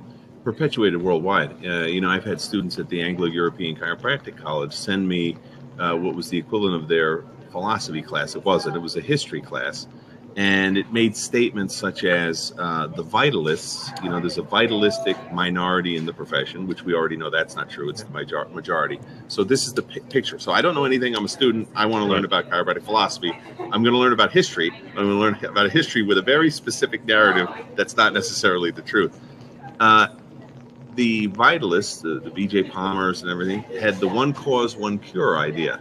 So they felt that they could cure cancer with a chiropractic adjustment. Now, if I'm a logical and rational individual, does that sound crazy to you? Right. Totally nuts, right? Yeah. So good thing I don't want to be one of those guys, right? I want to base things in science, not on vitalism, because there's no science there. They think they could cure cancer with a chiropractic adjustment, right? And you often hear those kind of things like, oh, I've got moth-eaten alopecia, lymphogranuloma, inguinale, and gout. What's you adjusting my atlas going to do for that? Well, that comes from a presupposition that the role of me adjusting your atlas is going to be to cure that, right? So this is the confusion that's being set up, right, like you say, with the students at LACC. By the way, I was told that they have now, you're the most famous LACC graduate in the history of the whole school, and that they put up, I don't know if you know this, they put up a statue of Steve Tullius. You almost look like a Roman gladiator over there. I can understand why they would want to. I got to congratulate you on that. Now, I haven't seen it myself, but I've just been told this through the grapevine, like that, and I've also been told that like the Dalai Lama listens to this program. But like, that's progress, because as you may have known, I was banned just a few years ago. Oh, I didn't know that, Steve. Okay, that's good. That's surprising. But Steve, sadly, the time always flies by. We have to go. Can you give us some final? I'm very interested in this program. I'd like to get it into my office. I'd like to, I want to be flooded with these new practice members that I can help. How do I get in touch with you? Well, firstly, you can call me anytime, Liam. Thanks, that, Steve. Right? Steve, I thought you gave me that wasn't your real number. Every time I call it, somebody else answers. Okay. So we did. Actually, we have just completed, translated it into Spanish. The Unraveling program, the Mental Health Matters program will be completed in the next week or so. Dr. Dulce has been presenting the Spanish version of my practice. We have 4 workshops going every month now. Wow! I mean, I got to start doing that in Peru. Happening. That's going to be great. And so, if people want to get in touch with me, they can reach me on Facebook. You can contact me that way. My website is chiropracticis.com. They can go to workshops /workshops, and they can learn more about it. The registration isn't currently open though, so we only open registration at certain times of the year so we can process all the new clients. Right. So, but if they want to get on the wait list, they can go to chiropracticis.com /workshops and get more information. Yeah, that's one of the nice things you do when somebody signs on board with you. You make sure that like not every doctor in their the zip code is going to have the same program. So that's an excellent feature. Well, Steve, it's been a great pleasure. Dr. Steve Tullius joining us from San Diego. Thank you. We appreciate you. Thank you for joining us on IFCO Television. Bye, guys. Folks, I got to tell you, we have a phenomenal. I mean, this is just it's going to go from great to greater. That was big. Right now, we have a very special guest joining us here, coming in from the green room. She's been in the green room and she's coming now onto live television. We're with Dr. Catherine, or do you like actually Kathy? Kathy. Dr. Kathy. Catherine. It's okay. not Kathleen. That's what I thought. Kathy. All right. On my birth certificate. It's Kathy. on your birth, Kathy. Okay, yes. I don't know how we got that over here. Well, the powers to be. Everybody tries to make it, a little bit more important. So, Dr. Kathy Reichman, yes. Welcome to the program. You're on IFCO Television. We're live. And my name is Dr. Liam Schubel. This is Dr. Brian Dooley. Nice to meet you. Nice to meet you. And we are in Colorado. We're at the Mile High program. Dr. Danny and Rochelle Knowles. Such a great pleasure to have you joining us. Thank you. You come up from the People's Republic of New Mexico, which I was just visiting there a short time ago. We get to spend some time together. Yeah, and what a paradise it is down there. I got to tell you, I mean, it's certainly not New Jersey. No. Well, I've never been to New Jersey, so I can't make a comparison. Not many deciduous trees, you know what I mean? But so now you've been in New Mexico. Tell us a little bit about your story. I was born and raised in New Mexico. Okay. My dad was a chiropractor for 38 years. Wow. He was actually the first chiropractor ever on the Basic Science Board in New Mexico. His name? First chiropractor, Al Reichman. Dr. Al Reichman. Dr. Al Reichman. And my older brother and I have 3 younger brothers, all grew up in Albuquerque. And guy decided he wanted to become a chiropractor and follow in Dad's footsteps. I kind of accidentally fell into it. So I graduated from Palmer in 1974. Wow. Went back and practiced with my dad for 10 years until he retired. Wow. And so I'm in either my 42nd or 43rd year of full-time practice. Wow. And now do you still see some of the patients? Was that practice kind of like of your father? Did it kind of meld then into your practice, or? I had my practice, he had his. Okay. We were in the same office, but when he retired, I basically inherited most of his patients.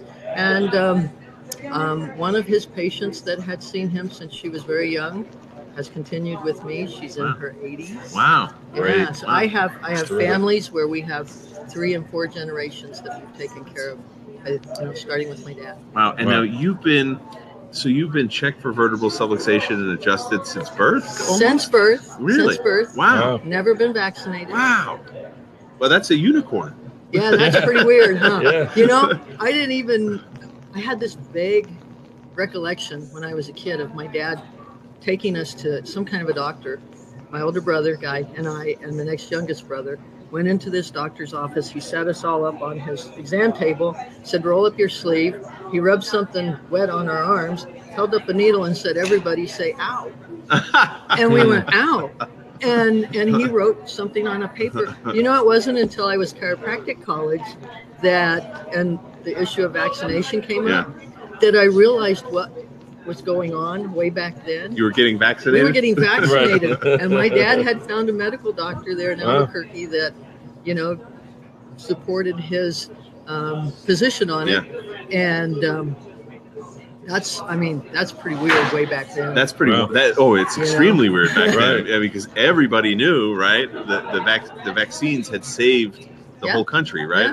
And so the good news is the statute of limitations has run out on that, so they can't go after Yeah, the so they doctor. can't, that's why I can tell that story. And in fact, they'd have to dig my dad up to get out. He passed Throw him in away a jail number at of that years point, ago. right? They might I think it'd try. be more of an They might expense to the try. state, right? So you come from the great state of New Mexico, which, by the way, makes the chiropractic news every once in a while. Pretty much, at least every other year. Like the Roswell landings of like, I can't believe this is happening. And it's about as stupid. You know? It's about as stupid. So. And you can't fix stupid. And you can't fix stupid, no. But you can become actively involved, which is something that you've done politically. Yeah. And I know because we've talked. Politics is not like your favorite thing to be involved in, right? It's like the last thing I ever thought I would get involved in. That's right. You know, I'm basically pretty shy. Yeah. Guy's the outgoing one. Right. I'm the wallflower. I always took the attitude honestly. Yeah. In fact, I said to him one time, he had gotten after me because of some stuff that early on that had happened in New Mexico, and I was clueless. I didn't even know what was going on. I was busy taking care of a brother who had cancer and a mom who'd been injured. And so my brother comes to town and says, I can't believe you're letting this stuff go on, and it's embarrassing. And I looked at him and I don't know what you're talking about, and you take care of the profession, I'll take care of the family. Got it. Mm-hmm. Doesn't work that way. Right. He can't be everywhere. You know, it's over over the 6 years that I have really been involved in this, what has become most evident is you can't just expect the leaders, whether it's colleges, the IFCO, the ICA, whoever, and that was my other attitude. Right. I pay my membership dues to my state association, to the ICA, whatever. Yeah. They should take care of this. Got it. They can't. Right. They can't be everywhere all the time. They don't have enough human bodies. If you don't step up in your own state and say to your legislators, no way, this is not something we want in our profession, they're not going to listen to people coming from outside. Now, we can call in help from outside. Right. We the first time we fought a drug bill in the state, we had so many phone calls and emails coming in from all over the world that it shut their system down for a day. I know my offices in Peru, Colombia, Dominican Republic were part of that. We were calling in. Right. And the people, you're calling from where? This is that important? Right. I said, yes, it's disastrous for the world. Right. You guys are making policy that could screw up the whole world, basically. But let's back, because we're advanced into something right now. I'd like to, because a lot of people are unaware of this, right? They've just heard the headlines. I'd like to get a little bit behind this, so that people that are watching and this stuff, these what we call shenanigans, start to go down in their state. I want them to be able to see that you are a chiropractor doing your thing, loving life, enjoying serving, and all of a sudden, boom! Somebody throws a grenade into your world and says you've got to get involved in this monster called politics, right? And you don't know anybody. All you know is I take care of people. That's what I do, right? Well, and I pay my dues. And that's basically where I was. Okay. When the first bill came up in our state. So what happens? A bill comes up in New Mexico, and the bill says what? I get a phone call from somebody, a chiropractor in Connecticut, asking me what I think of HB 127. In Connecticut? Dr. Curry. George Curry, sure. President of the ICA. And before I called him back, I called our ICA rep and I said, do you know what HB 127 is? I haven't got a clue. He goes, I just got it. I'll send it to you. Snail mail. So I get it 3 or 4 days later. I sit down to read it. They're asking to have full prescriptive drug rights from Schedule 2 to Schedule 5, minor surgery. Basically, they want to be able to do exactly everything that an MD, a PA, an MP, any medical primary care provider does. Unreal. And I'm like, you can't even believe it's real. I can't even breathe. It's Roswell. I'm like freaking out. So I call my buddy back and I say, we can't let this happen. What do we do? Yeah. He said, well, I can't fight it by myself. Well, I said, you got me now. I'll call my friends. He said, well, we have to go up to the legislature. We have to, fight it in the committees. I didn't even know what that meant. Right. First committee I ever went to, there were 3 of us. There were 10 of the other guys, 3 of us, and some medical folks. Okay, so it looked like it was even. It was a speaker's bill. My own House of Representatives from my district, my rep, he looked at me and he said, you can't kill a speaker's bill. He's been a speaker for 40 years. They will not go against him. It's a personal favorite. Yeah, well, and they had the Democrats at the time had control of both the House and the Senate. He said it can't happen. I said, well, I'm just, ornery enough. I'm going to go up and try. Each time there was a committee meeting, we rounded up more of our chiropractors, and that was the time we had everybody call in from all over. It got killed in the Senate. It was the first speaker's bill of this particular speaker that had been killed in years and years and years. Okay. Wow. He was angry. And so it's every other year it happens again. Okay. Okay. And there will be a little bit different, writing of the bill. Right. They've had to give up stuff just to try to get it through. Right. But the fact of the matter is they don't go away, they don't quit. No. So we can't go away and we can't quit. Right. And I think my highest frustration is when I go talk to the chiropractors, it's either, well, the medical doctors will stop it. We don't have to do anything. Oh, that's not true. Interesting. That's totally not true. Yeah. Right. Okay. They will help us, but they can't do it by themselves. Right. It's not even on their radar sometimes. Oh, it's on their radar. Oh, is it? Trust me, Okay. it's on their radar. Okay. But the legislature wants to know that we as chiropractors care. Oh, right. Okay, It's our because thing. it's our Yeah, thing. it's our thing. All right. So that's my first response. Well, let the medical doctors do it. It won't happen. The next one is, well, that could never happen. Yes, it can. It's almost happened, 4 or 5 times now in New Mexico, and they're looking for any other state they can get into. The one that kills me the most is Chicken Little. Don't worry. Right. Just don't worry. Sure. Right. I've Head in been the there sand. fighting it long enough to know you'd better worry. Yeah. Right. And if the subluxation-based chiropractors don't start getting involved, and no, we don't enjoy it. Nobody wants to do this. I'd much rather do the positive, come to these positive conferences, stay in my positive office, But you have to get on the state boards. You have to get involved in FCLB and CCE and National Board because we need that influence there. The other side has quietly been putting their folks in for years. This isn't something that happened a few years ago. This is a plan that's been going on for at least 10 years or more. Yeah. Sure. And they've gotten their folks where they, have some Power influence. positions. We've got to turn around and do the same thing. I am now the chairman of our state board, and it has Good for made you. a big difference. Huge. Yeah. But to do that, I had to go get involved in my county politics and get to know the politicians that have the influence on the governor and different, entities like that. So it's not only get involved in the politics in our profession, but you have to get involved in the politics in your neighborhood. In general, right? In general, So it's walk us through that quickly. So I'm in my state. These crazy type things are starting to happen. I want to get involved because that old adage, if you're not controlling politics, politics is controlling you, right? Right. How do you go from, hello, I'm in my practice, I don't know anything about politics, to, oh, hi, I'm the chairman of the state board? How does that happen? Well, I started going to the monthly breakfast that the Republicans had in my county. Very simple to get an invitation. Right. Got to know them, got to know the representatives from our county by first name, volunteered to work in parades and different things like that. That's right. Okay. And so, and I just, was there. Start getting involved. So then I am now second vice chair of the Valencia County Republican Party. Oh, look at you. That allows me to go to the state central committee meetings. And I just stand at the door and say hello to everybody as they come in. Right. And after a while, they recognize me. They don't know who I am. They don't know my name, but they know I must be involved and I must be, somebody. And so the governor recognizes me by sight. Wow. Okay. Wow. So then when I applied to get on the board, of course, he looks through his list. Right. She looks at the list. And that was a plus for me. Yeah. Okay, so I got appointed to the board, and then you work hard on your board. Yeah.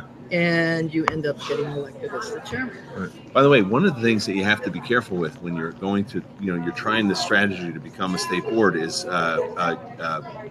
getting fat, because you go to a lot of dinners, right? At barbecues, things like that, right? I mean, it was amazing. I did that in New Jersey. I just, I called up and I said, hello, I'd like to get involved in the party. What can I do? Can I get on a mailing list? And wow, do you get on a mailing list? Because every candidate needs to raise money, and they're doing a chicken dinner, they're doing a barbecue, they're doing some You get invited to every fundraiser. And some very regal places. And by the way, even from your practice perspective, because a lot of people go, well, what's in it for me?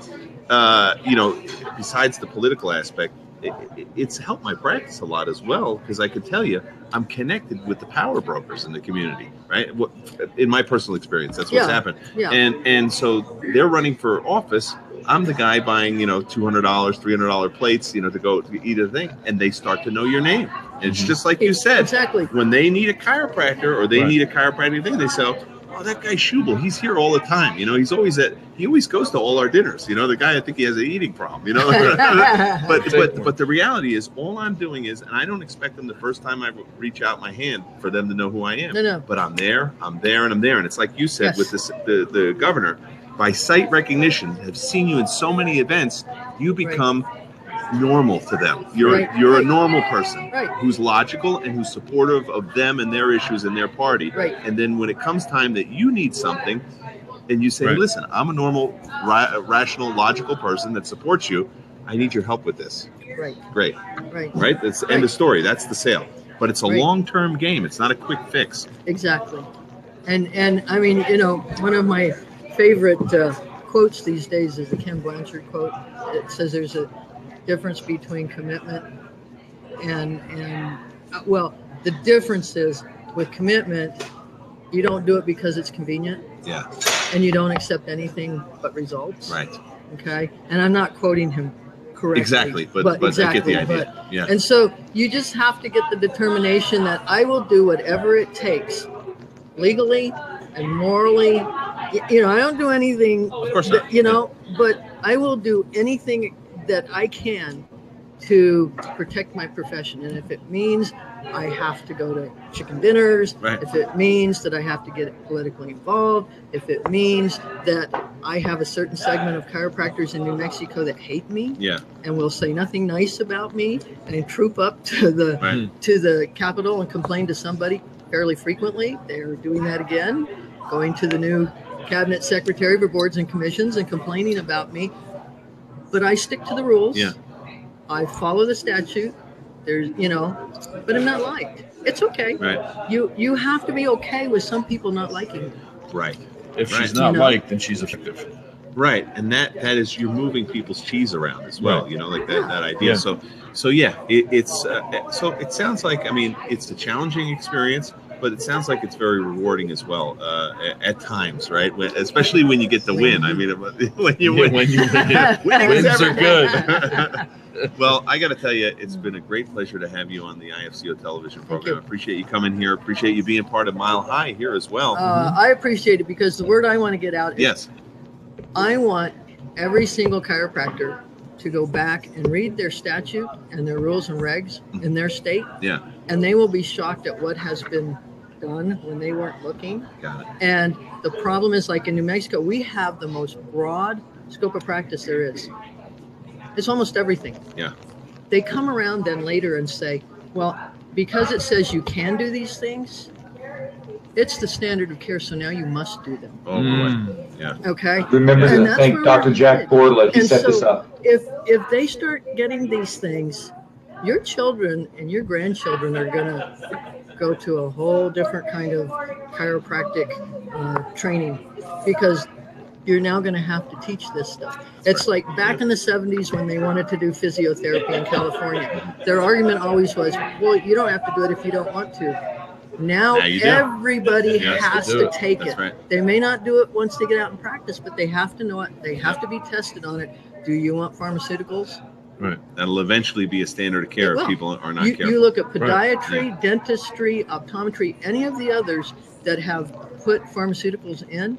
They came in as postgraduate. They are now in their core curriculum. And they're never going out then from that. They're in their core curriculum now. Yeah. And that's what would happen to chiropractic. That's extremely dangerous and disheartening. Now, Dr. Jack Borla, I believe the president of the IFCO, has been in contact with you, and he helped set this up. So we also want to give a shout out to him. Thank you, Jack. And thank you for that. Dr. Reichman, I got to tell you, what a pleasure to have you on. We very much appreciate you coming in and speaking with us. Thank you so much. It was nice to meet you. You too. You too. Thanks. So that was Dr. Kathy, not Dr. Catherine, Dr. Kathy Reichman, from New Mexico, of course, chairman of the state board. Extraordinary. Of Mexico. Phenomenal. What a well-spoken individual. I got to tell you. I'm excited that there's, she used the term subluxation-based chiropractor. Wouldn't it be nice that we didn't have to add the adjective? Right.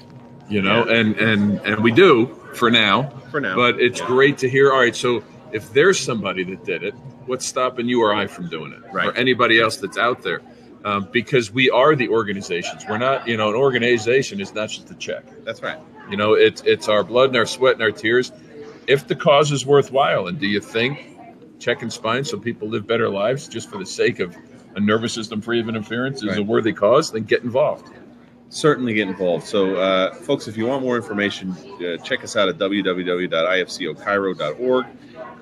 And again, we are broadcasting live from Colorado in just Westminster, just outside of Boulder. A mile high above sea level. That's right. And we were at Dr. Danny Knowles, Dr. Michelle Knowles' Mile High event. And Dr. Dooley, you are a good friend of mine. You're also our co-host for today. Thank you. At IFCO Television. My name is Dr. Liam Schubel. And, of course, we are about to bring on another phenomenal guest. Dr. Frank, I hear you in my ears. Do some screenshots and share it. Okay. I'll take some screenshots and share that. No, with the audience. Tell the audience at home to do it. Oh, yeah. If you're watching this at home, great thing. And I see we have people on the chat box here. Yes. If you're at home, you're watching the program, please take a screenshot of the program and post it. Tell people that you're on and you're enjoying IFCO television. Dr. Dooley, I have a very special guest coming up right now. She's in the green room. She's getting prepped for the interview. She doesn't need much prep. I got to tell you, she looks fantastic all the time. She gets younger every time I see her. As always. And I got to tell you, her name, of course, is Dr. Judy Campanelli, and she is a member of the Board of Trustees of Sherman College of Chiropractic. For me, when you say who's guarding the sacred trust, right, I got a name for you. Dr. Judy Campanelli. Dr. Judy Campanelli. And Dr. Judy is going to join us right now, coming in from the green room. There she is. She is. That's a long walk. It is. From the green room. Well, They should put that green room a little closer to the. And I want to make sure that the tablecloth is straight. Right. No, that's very important. Well, we're chiropractors. Right? So. Dr. Judy, I'm going to talk to the president of. I'm going right to the top. I'm going to talk to the president of this organization to make sure that we shorten that long green mile that you had to walk. That ought to be in the rider. It really should. Yes. So, welcome to the program. Thank you. Great to have you here. Thank you. Great to be here. And good Glad to see have you here Thank too. you. Finally made it. Mwah. I saw him, and then he was in business, and I didn't get to say hello. So well, there he is. He's coming in from the center of the chiropractic universe. I know, where he's very, very busy. Yes. I don't mean to brag, but I just got a kiss. Well, very good for you. It was very good for me. So you deserve it. I think I did. I feel better already. I feel better already. Good. Thank you. That was easy. That was. Yeah. So, Dr. Judy, you're coming in from Pennsylvania to Mile High. I am. I did. And tell us a little bit about yourself. I'd like to know, because there's a lot of people that are watching this that might be the first time that they've had the experience to see you, even in a virtual sense. There's a lot of things that I find impressive about you, but I'd rather have you tell your story. You'd rather I tell people how impressive I am. Yeah, So like I do. Like I do all the time. You do. Yes. And you're very good at it. Yeah. And most of it's true. Most of it. A fair amount. A fair amount.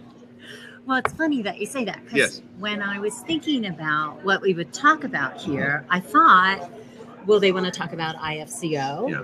Because there are great things happening there. Of course. Will they want to talk about Sherman? Because there are really exciting things happening there. Yes. Will they want to talk about my writing, right? Because I write for the ICPA. I don't know if you knew that. I do that kids newsletter every month. I've been doing that for about a year and a half or so, and getting a lot of good feedback about that. And you just wrote an article for the IFCO as well that killed it. I mean, a lot of people, I tell you, that they say the pen is mightier than the sword. I mean, the effectiveness of that article bringing in a lot of new IFCO members and a lot of old IFCO members too renewing. So congratulations and that was fun. And I think maybe we should have all of our IFCO, certainly our board members, but maybe our members as well, write a little something for our insider. We'd love to publish it. But they have to include their third grade picture because I think that's kind of what that was the seller, right? Yes. Put me over the top there with that article. I'm like, I don't recognize that doctor. No, why would you? She seems kind of young to be a doctor, you know. Pretty smart. And then I found out that was actually you. That was me. That was and not me. actual. It wasn't an actual picture. It was a picture taken, you know, a couple years ago. A couple years ago. More than a couple at this point, but. So I wondered which of all those things you would want to talk about because they're all fun and exciting. Or the other thing that would be really exciting to talk about is the office that I work in, which is celebrating 50 years. That's kind of where I wanted to start because 50 years. That's where I wanted to start. Tell us about the origin of that, because again, I know you're not the braggadocious type, like like myself, But really, I have to tell you, when I tell people I know you, a lot of times I got to tell you, they're like, "Really? You know her? You talk to her? You can call her on the phone? Did you know that? And they start to tell me about you, right? I could text her if I wanted to. I could do that. Yes, you could. Right? I call She's her up Jude. late most nights, call her Jude. He calls me Jude. I call her Not Jude. a whole lot of people Not a on whole that lot of level people. with me. I don't get that happen. Well, anyway. That's why you're sitting there. Yeah, well, good. And you're getting kisses too. I had one before though. It's a gift. Well, it's true. It's a gift. So, tell us about this 50 years. I know. Yeah. So okay, it's what's so going on? amazing, and so you're right.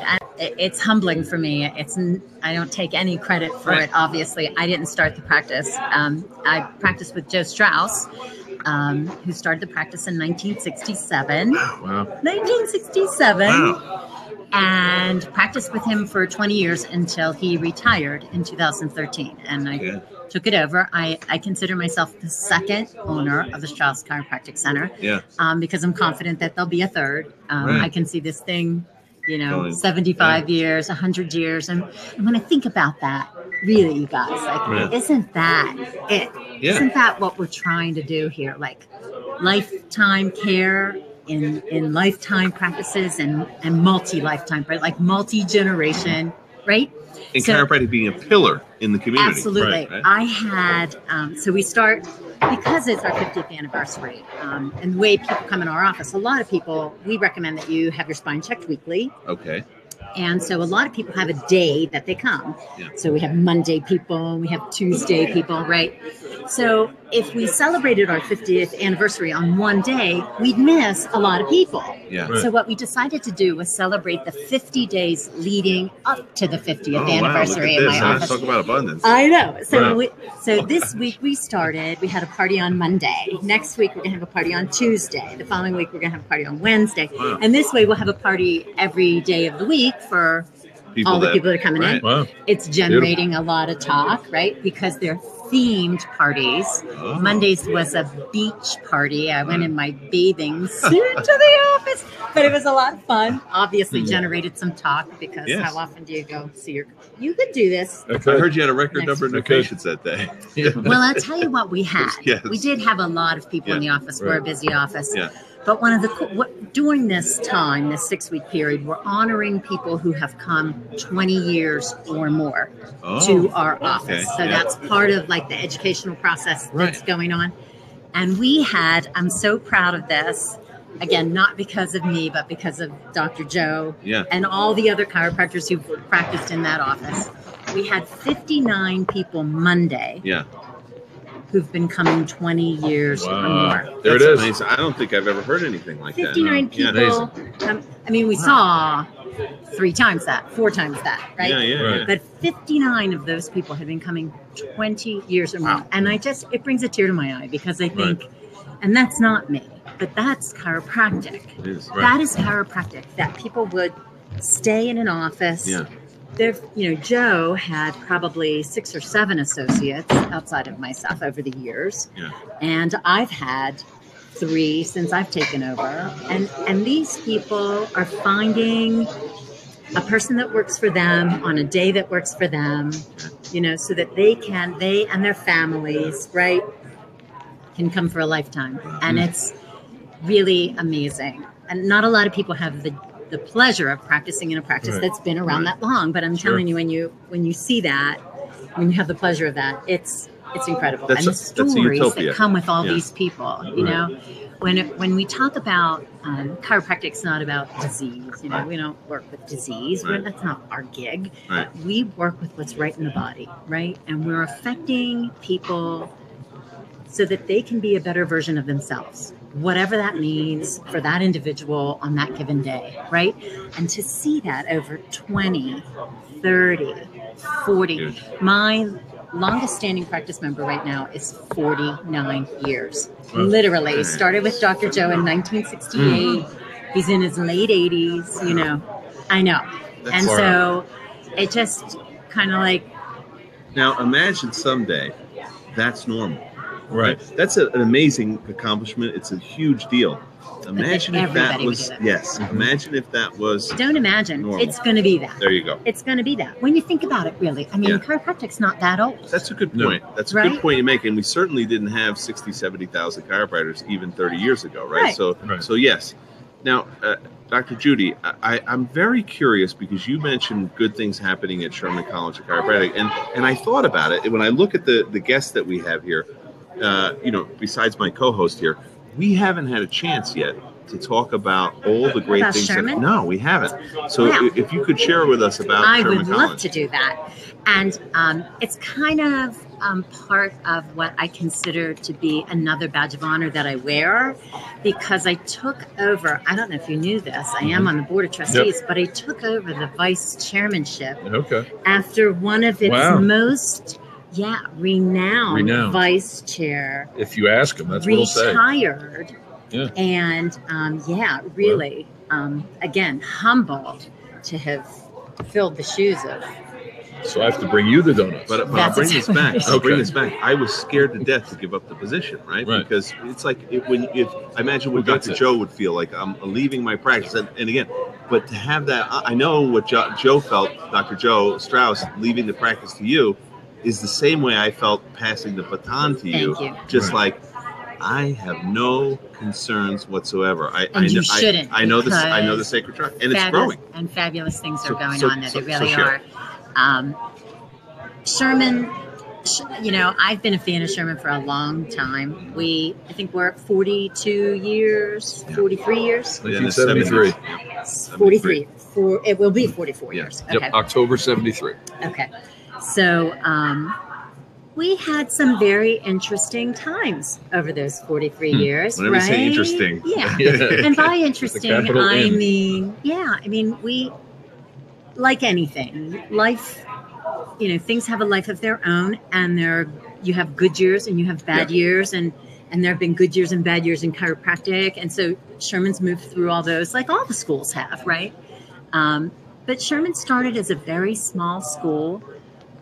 And it's one of the things that I loved about the school. I went to a small school myself, and I think that makes for great learning capacity, and especially in terms of adjusting, which I've always said German grads are, I mean, who's better than they are? You don't have to worry. Yeah, good pair of hands, every single one of them, you know. But they've had years when their attendance dropped. They've had years when they had financial concerns. They've had years... you know, different things over the years. I can honestly say that 2017, no lie, you guys, best ever state that Sherman College has ever been in its 44 years. Best financially, best leadership, and we've had great leaders at Sherman College. So I don't mean to, you know, say anything about other leaders. We've had great philosophy teachers, great instructors all around. But I really feel like we have the whole package now. Great administration, great faculty, great student body, great energy. The morale is phenomenal. Unbelievable. And it's taken us to a new place.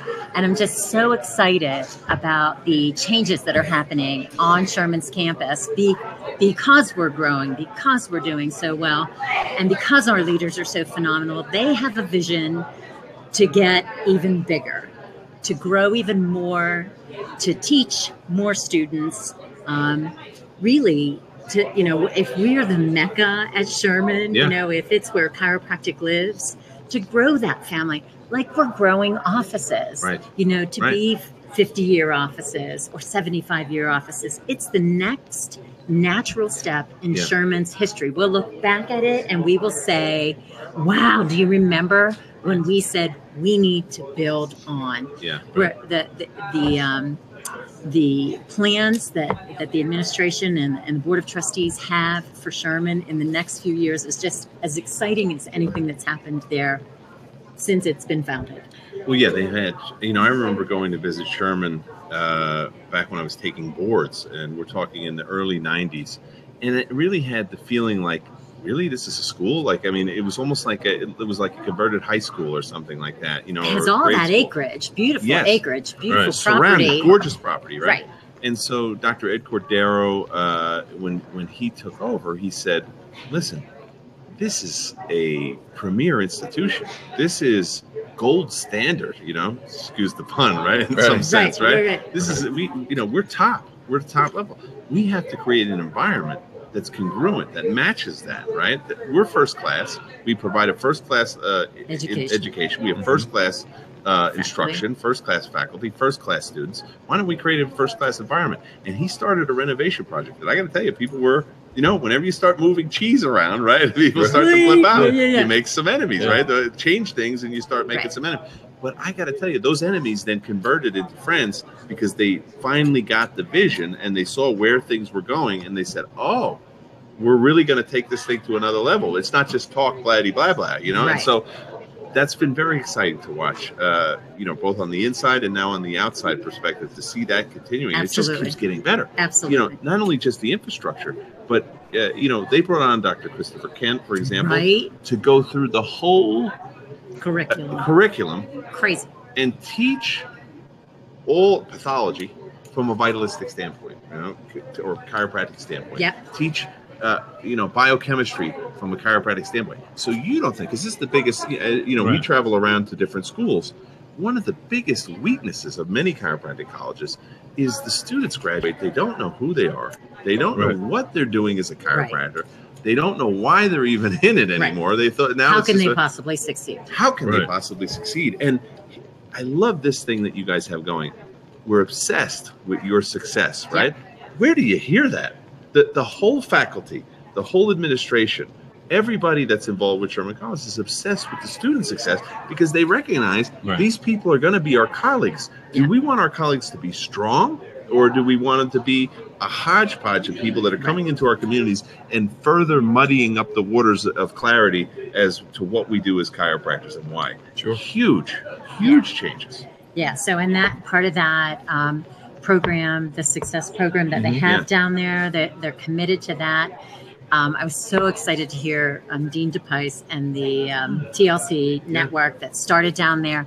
When I asked him, like, what really is the vision here? And he said to me that they're hoping that students will, 10 years out, be completely debt-free. 10 years out, be completely debt-free. So, by the way, newsflash, they have a plan.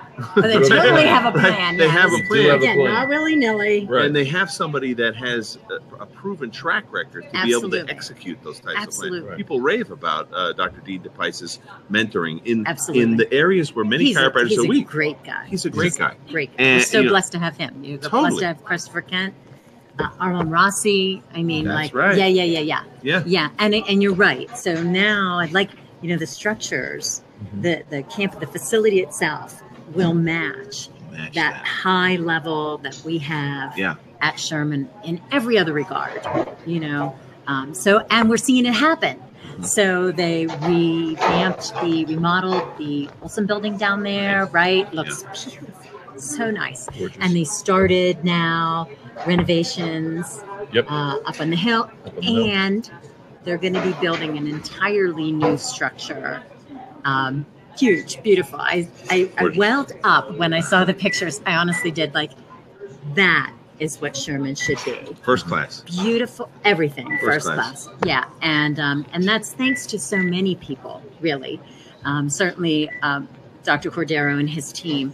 but to many people who have supported Sherman over the years, the regents, outstanding givers. I mean, we've got outstanding givers in the Sherman family, and so many more people that I'm hopeful will be coming on board to support this vision and the very exciting things that will be happening there, and not like 10 years from now. We're talking. This is imminent. This is happening as we speak, and. Sherman's done, by the way, under the leadership of Dr. Edwin Cordero, has done things that they they said you couldn't do, because everybody else was taking like, soft money, right? Let's say like sponsorship, at the cost of of things that really weren't chiropractic. And I remember the day that Dr. Edwin Cordero came into the board meeting and said, "Look, here's the thing. I'm running the show now. I'm the CEO of this." And we're going to draw a line in the sand. We're going to tell people that we're about chiropractic. We're not going to set that. And I got to tell you, everybody in the educational said, this guy has no experience in education. Right. He has no idea what he's doing. How can he do this? Nobody's ever done that. Every other school, there's a building named for this company that has nothing to do with chiropractic, names, right? And Ed said, Dr. Edwin said, I'm not doing that, right? We're not going to do that. And here's what happened. We were at the lowest point in history of donors, right? As soon as we stood for something, guess what happened? Right. People came out of the woodwork, and it's still happening to this day. I know that there's people that are going to be watching that and say, I didn't know that about Sherman College. So I can now tithe or give a part of my abundance, and I'm ensured that the Sacred Trust is guaranteed with these students. And that's why there's so many donors flooding into Sherman College. Now, it's not a question of, of course, we always want more donors, right? But people are getting the idea that it's an investment. It's not a pity party. It's not like, we better support Sherman so they survive. No, we're thriving. And I want to support them so they're even better, right? I mean, it's like, and it kind of goes along with like what you're talking about with the chiropractic practice members that you've had for 20 years. And the scientific studies are showing with telomere length and everything that there's no limit to the amount of benefit or improvement or thrival or movement forward that you can have. And so I just love how it's all, you get solid on the principles, right? This is what I loved about Think and Grow Rich. The principles of business, you follow those principles, you win. You follow the principles of abundance, you win. Not win. You can't not win. It's natural law. So that's what's going on there. You mentioned the Regent program is a way to get involved and become, and I got to tell you, I think it's maybe not even, but I think it's maybe $100 a month, maybe, but not even that. And you're a member of the Regents, and all that money goes to move the profession. The profession. I look at Sherman being part of the profession, and then the second thing is the ROAR program. Tell me about the ROAR program. Reach out and recruit. I've been a ROAR doc for many years, and love being a ROAR doc. Yeah, but. Can I tell you, like, it's so simple to do. I love supporting Sherman, and I love when practice members of mine start school down there, and I mean, that's really cool. But it's so easy. Like, they send you to us. They get the connections, right? I've been to a number of schools. The last one I was at was Albright College, and that was a number of years ago. But it's local. It's not a hard deal for me. I can go on my day off. I only agree to things that wouldn't be a hardship to me, so it's easy. Yeah. And then you go up there and you talk chiropractic and you end up building your practice. Right. I mean, you're sending people off to school and you're teaching them about chiropractic, but you end up building your own practice. Like, why wouldn't you be a ROAR doc, But I really, you said something that I feel like is really at the heart of what's going on at Sherman right now. And it's, you're right. There have always been people who kind of out of the, pity or whatever, I feel like now you want to be a part of this. People, you don't want to miss out on being a part of this. You cannot believe what's happening at Sherman. And get on now. Get on now and say that you were there when it all started, because this is happening. It's been happening, but it's real, and people are excited to be a part of winning, right? And we're winning for change. Our side. So much real chiropractic. So much so, and as you know, I travel around to other schools. So much so. We're winning so much. Hashtag winning. We're winning over here. We're winning over there. We're by winning, right? We're winning all over the place, right? Multi-winning. We're defining winning. You ready for this? Remember that said you couldn't do it? They are now asking, how'd you do it? What are you doing? Right. Because they had so many negatives about Sherman, years ago. That was the things they were saying. And we've totally changed it around by changing the mindset and coming back to the power of the philosophy and the principles of chiropractic. Huge. And isn't that really what's happening in our world today? Pretty much. I mean, we see like good and bad. And not that I'm comparing good and bad, and I'm not like that. I'm not a hater. Right. The IFCO is not a hate group. Not at all. We love chiropractic. But we love chiropractic that is specific for the location and correction of vertebral subluxation. Right. That thing that keeps us separate and unique from every other profession. And so we're lovers of that. And so we're passionate about protecting it, and we're passionate about promoting it. Right. And when we stick with that and we're clear on what we value, then things will blossom. And I see that in our world. Like, we can't go all willy-nilly because bad things are happening. Right. Like, it's a crazy mixed up world we live in. Of course. Right. What we need to do is stay solid. That's it. In joy and love and right. And that's the way we change the world. And anchored. No man or woman can anchor to an unanchored ship or whatever it is, right? What was the statement? Something about anchored. I don't know. Mine. Thank you. Mine. There you go. You're supposed to get this. Yeah, Julie, you haven't said much. Yeah. No. Am I talking too much? No, well, no. I think I'm like Ed McMahon. How about if you I'm like tell Ed us? McMahon. Yes. Oh yeah, I know where you're going. I know you're good. How about you tell us? I mean, Right. you're down there. Yeah. You're a faculty. You're a phenomenal philosophy instructor. Thank you. At Sherman College, you see the students every day. Sure. Am I making this stuff up? Am I because I'm No. a board of trustee member and I'm trying to and he won't brag. They rave about it. But They go do. ahead. I know. They rave How could they not? They rave How could they about not? I it. know. It's funny. I'll brag. Go ahead. I'll brag. No. Good. No. What is your experience down there? My experience down there, because I went to school there and I enjoyed it. And then I had the opportunity to come back, and that was about 3 years ago. From then to now, it was great to come back. But now it's really great to surf the wave that we're doing down there. And surf the wave. Surf Love the wave. It is just a blast. I mean, I live an hour away from Sherman, and why do you drive that far? Because that's where it is. That's where I have to go, and that's where it's happening. And it's just wonderful when you can see these kids, and some of it is, just use our principles, and that you see the kids just, oh, okay. And because I don't like the arguments of the CCE says you have to do this, or whoever says you have to do this. I said, well, let's, from the philosophy guy, let's use our principles. The classic one when we talk about, the case history form. Oh, that's why we got to do all this. For a long time, it was because we say so. And I hated that when my parents did it. Right. Yeah. And so let's look at the principles. In Principle 26, you have destructive universal forces, constructive innate. All that case history form is finding all the destructive stuff that somebody's been under to put them in a position to be subluxated. So talk about it like that. Okay. Because what they've been doing, hey, Judy, thank you for coming in. It's just something we got to do. Right, so we undercut our service because they didn't have value. And the value is there in the principles. If, the principles are our buoys, they keep us off the rocks, and it's safe harbor. And if we just stay in our lane and do that, it just goes crazy. And now, when I first got there, can you really make money just checking and adjusting spines? Not as many ask it anymore because we're showing them that you can. With and I want to mention with Dr. DePice's group, he asks for nothing in return from the students. Amazing. So there's not a sign a contract and join his group. There's not anything spoken or silent or anything.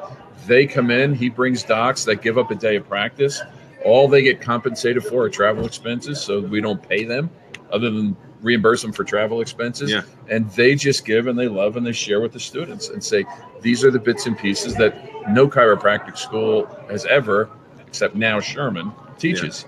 And so the students are able, it's a curriculum. It's not like they just come in and willy-nilly do it. Yeah. So if you're in first quarter, we're going to give you the stuff that's in first quarter and then work you through it to things like budgeting and things like, marketing cycles, the growth and expansion cycles, things like what to do the 12 weeks before you open, which shouldn't be painting your walls. Yeah, right.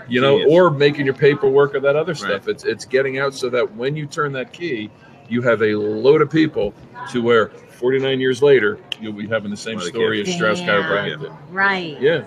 Right. It is a blast down there right now. I like what you said of coming back. It was an opportunity. Yeah, and that's what I hear for so many. As the faculty that we have is world class, and many of them are hugely successful in their lives, and then decide to serve, right? To serve in this capacity, right? They're maybe taking a different avenue in their lives, and they all say the same thing. They say, this is a dream for me. We've got a lot of people working. So many people at other chiropractic schools. It's not a dream. This is a nightmare for me. I'm taking this job because I can't get anything else. Right. This is the people at Sherman College. This is an opportunity.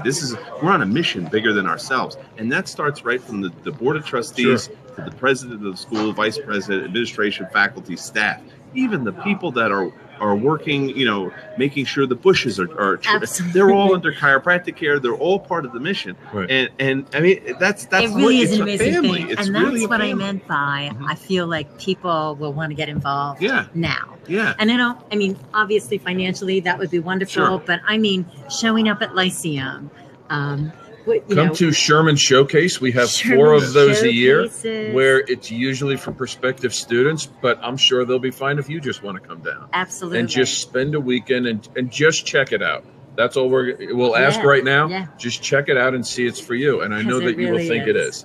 Sherman Lyceum, the big events too, to go to as a doctor of chiropractic or a student. We have students from all schools that go and attend. Sherman Lyceum is just in the springtime, right? And then we have IRAPS, which is tremendous. It's one of the only presentations of its type. IRAP stands for the International Research and Philosophy Symposium.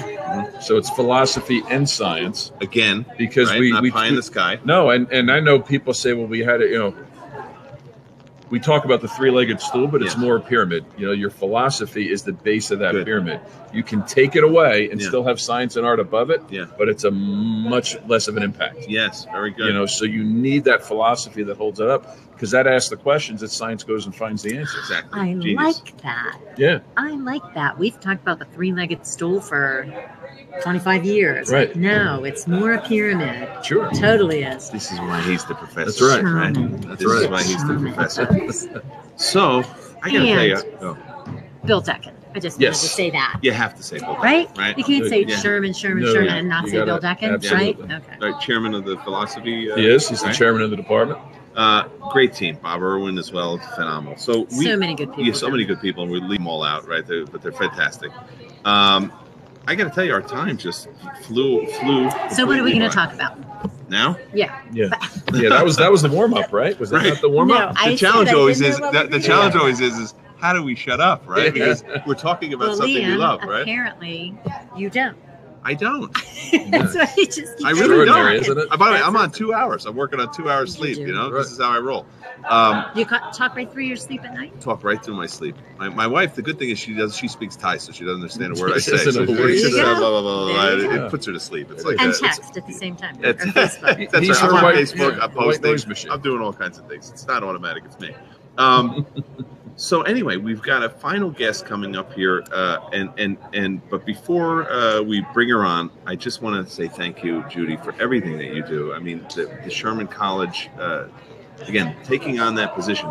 I know it's a huge responsibility, but again, you're so right. It's in a very exciting time, and I just can't think of the universe brings everybody where they should be at the right time, and you're perfect for that. And I appreciate the service that you've done in that. You've done with the IFCO. I mean, just anything that I see with leadership and moving this profession forward, you're always there. You're a stalwart of the profession. So thank you so much for joining us. Been around a long time. That's all that means. But actively around a long time. Many people are just sit and rot. It's an honor. Thank you. Is. Appreciate you. I'll kiss you later. You got it. Thanks for being here. Thank you, guys man. are awesome. Thank you. Thank I you. can't wait for the next It'll be a big person one. you're interviewing. I'm going to stay right This will here. be a I'm not big going one. back to the green room. I'm going to listen to this. Well, it's too far a walk. Goodbye, anyway. everyone. That was Dr. Judy Campanelli, Vice Chairman of the Board of Trustees at Sherman College of Chiropractic, also board member of the IFCO. You're watching IFCO Television live from Mile High, Denver, Colorado. City of Denver, Colorado. We are in the continental United States. And I got to tell you, we're just about ready to get started with Mile High on a Thursday. But before we go there, I have to tell you, we're bringing on a phenomenal individual, period. I mean, you could just say it like that. Well, I just wish you'd get a little bit excited, though. Me? No, her. Oh, okay. I just wish you'd show some personality and excitement right, about the profession. I see her on that thing called the Facebook. Every once in a I've while heard I'm of the on Facebook, there, yes. And she posts nonstop awesomeness, right? I mean, Spizzerinctum. She's excited about moving forward in this profession, being a part of it. She's also, this person I'm talking about is also come on board as the student rep of the IFCO. She's been to our board meetings, that we have at different parts of the country. She is a Palmer student, at the Palmer student at the Palmer College, right? And she's an upper cervical practitioner. Get this, Dr. Dooley. I'm listening. You know, BJ Palmer, we used to do this thing called knee chest upper cervical. I've heard of it. Holy smokes, she does that. Oh, my goodness. I mean, you talk about, boom, power is on. Full on, right? Full on. Full on. I want to bring her on board. She's coming in from the green room. The Marcinator. The Marcinator.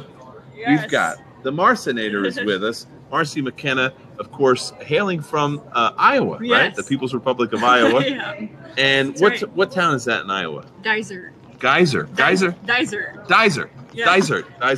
Iowa. Yep. Mm-hmm. Phenomenal. Yeah. Welcome to the IFCO television program, Marcy. Good to have you here. Yeah, thank you. So, tell us about how you even got involved with changing this profession for the better, right? You're in the Palmer College, right? Yeah. You're studying, you're trying to get by in your courses and everything. What happens?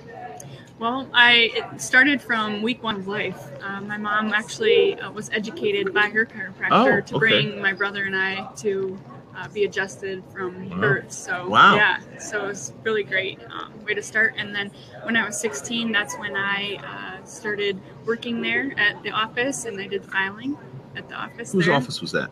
Dr. Thomas Wicks. Thomas Wicks, okay. Yeah. Mm-hmm. So you're at his office, and you start getting adjusted. I think you said, like, chiropractic saved my life. Yeah, right? absolutely, What, in what way? Well, and then it wasn't until November 1st of 2012 I got my first upper cervical knee chest adjustment from Dr. Kyle Troyer, and that's when I was like, this is where I'm going to go to school.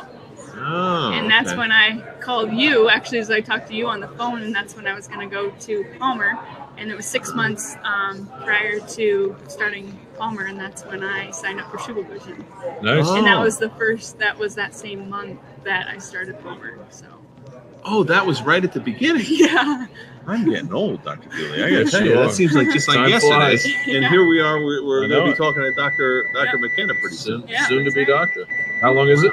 2 months and 2 months and 3 days. Crazy good. Yes. So you go to Schubel Vision, and I remember you had a very profound emotional response. I mean, it really rocked your world, right? Yep, it was that video.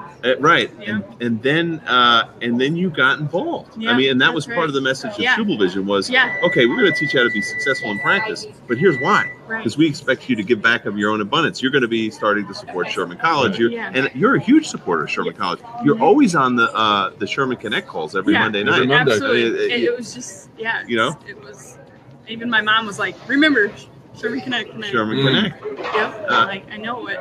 Yeah, it was just, you have to do that. Committed. Yep. Committed.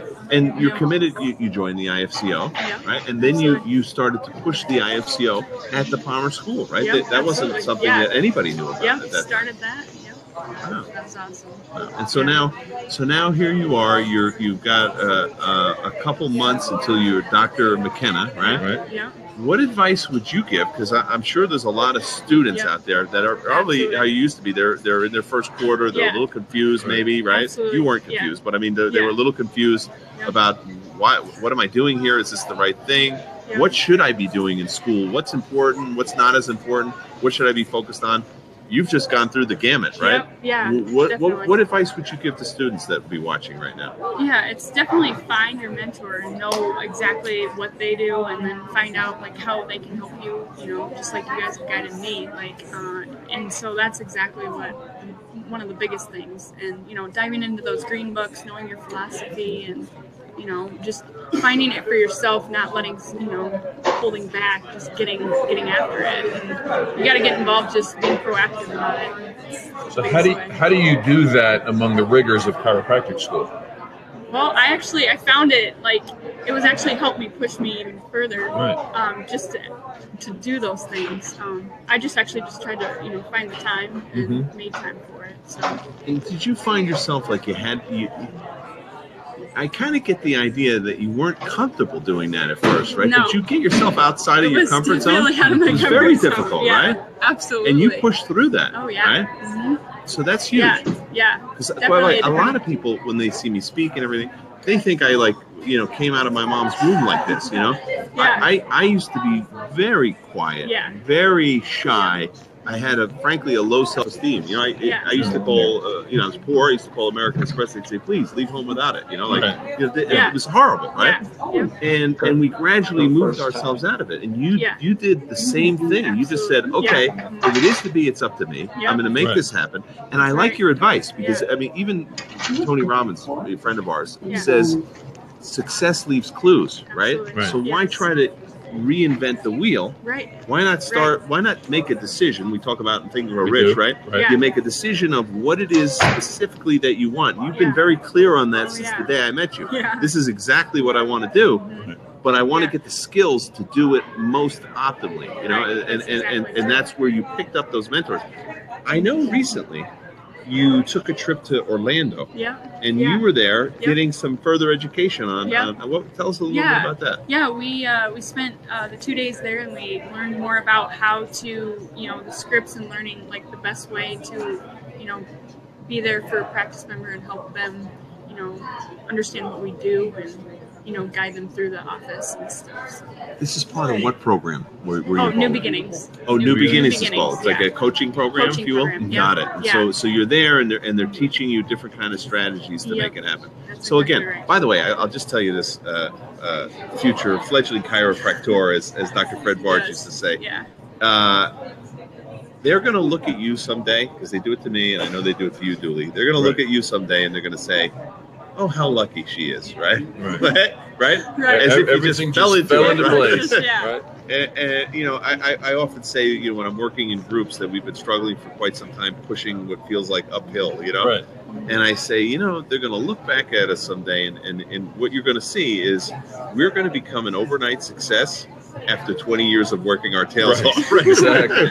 You know, and that's how it happens. Yep. Nobody is born into this. Nope. Nobody makes it happen. That's right. You know, everybody. It's a learned trait that we have, and we pick up those skills from mentors. So very good advice to the students. Sure. Yeah. Tell me this: what do you think the most challenging thing for a student today in chiropractic college is? I would say just a lot of not knowing really what we do. And I think because they're not getting it, if they're not getting that message, like I knew it going into school, if they don't know it going in, and they're not getting taught by like the best at Sherman College, I would say. That's it. That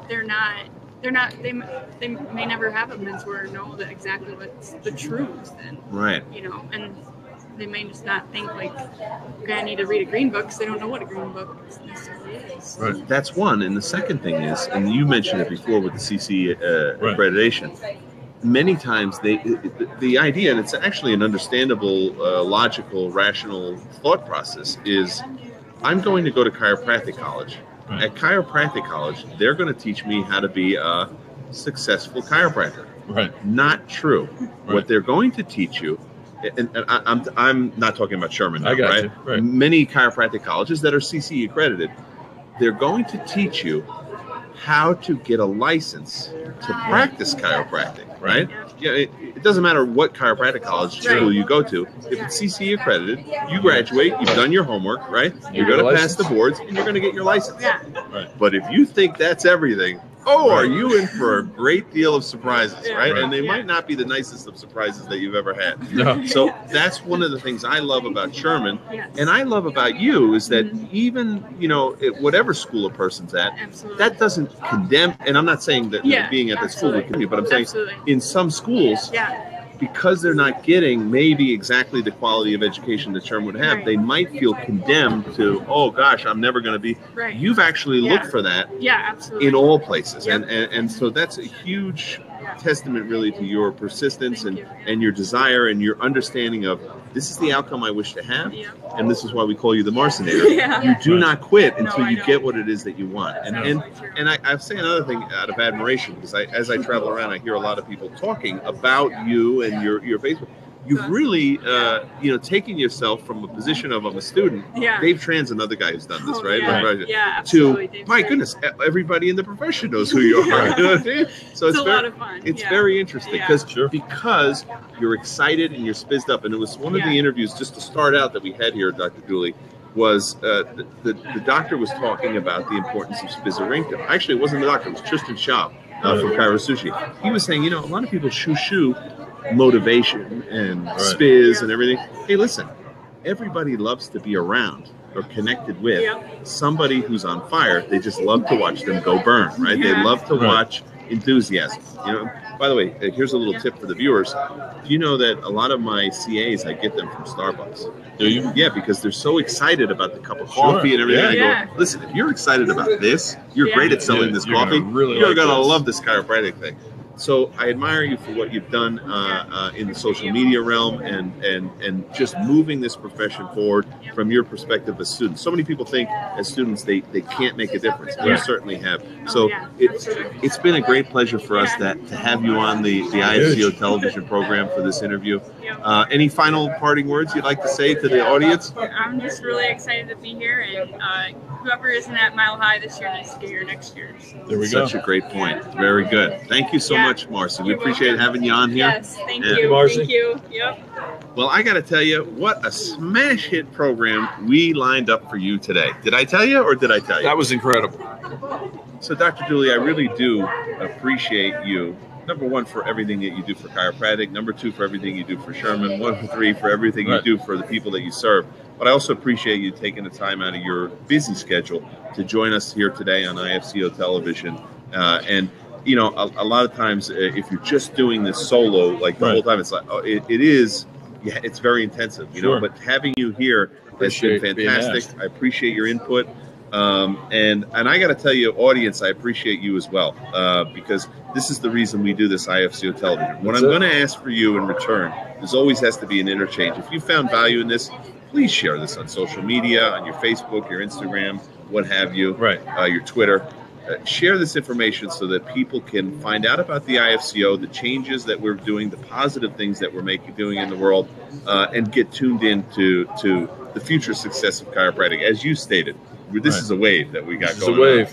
And we're about ready to take over the world with this thing called Teaching Innate Chiropractic. So get your power back. We'll help you, IFCO. Get connected with us, www.ifcochiro.org. I want to thank our producer for today. Yes. Usually my co-host, Dr. Frankie Hahn, the brains behind IFCO television. We got a thumbs up. There he is. We got a thumbs up. He's there in the People's Republic of New Jersey. He's got the IFCO official gear, IFCO television gear laid out there. And Dr. Frank, thank you so much for helping us put my pleasure, guys.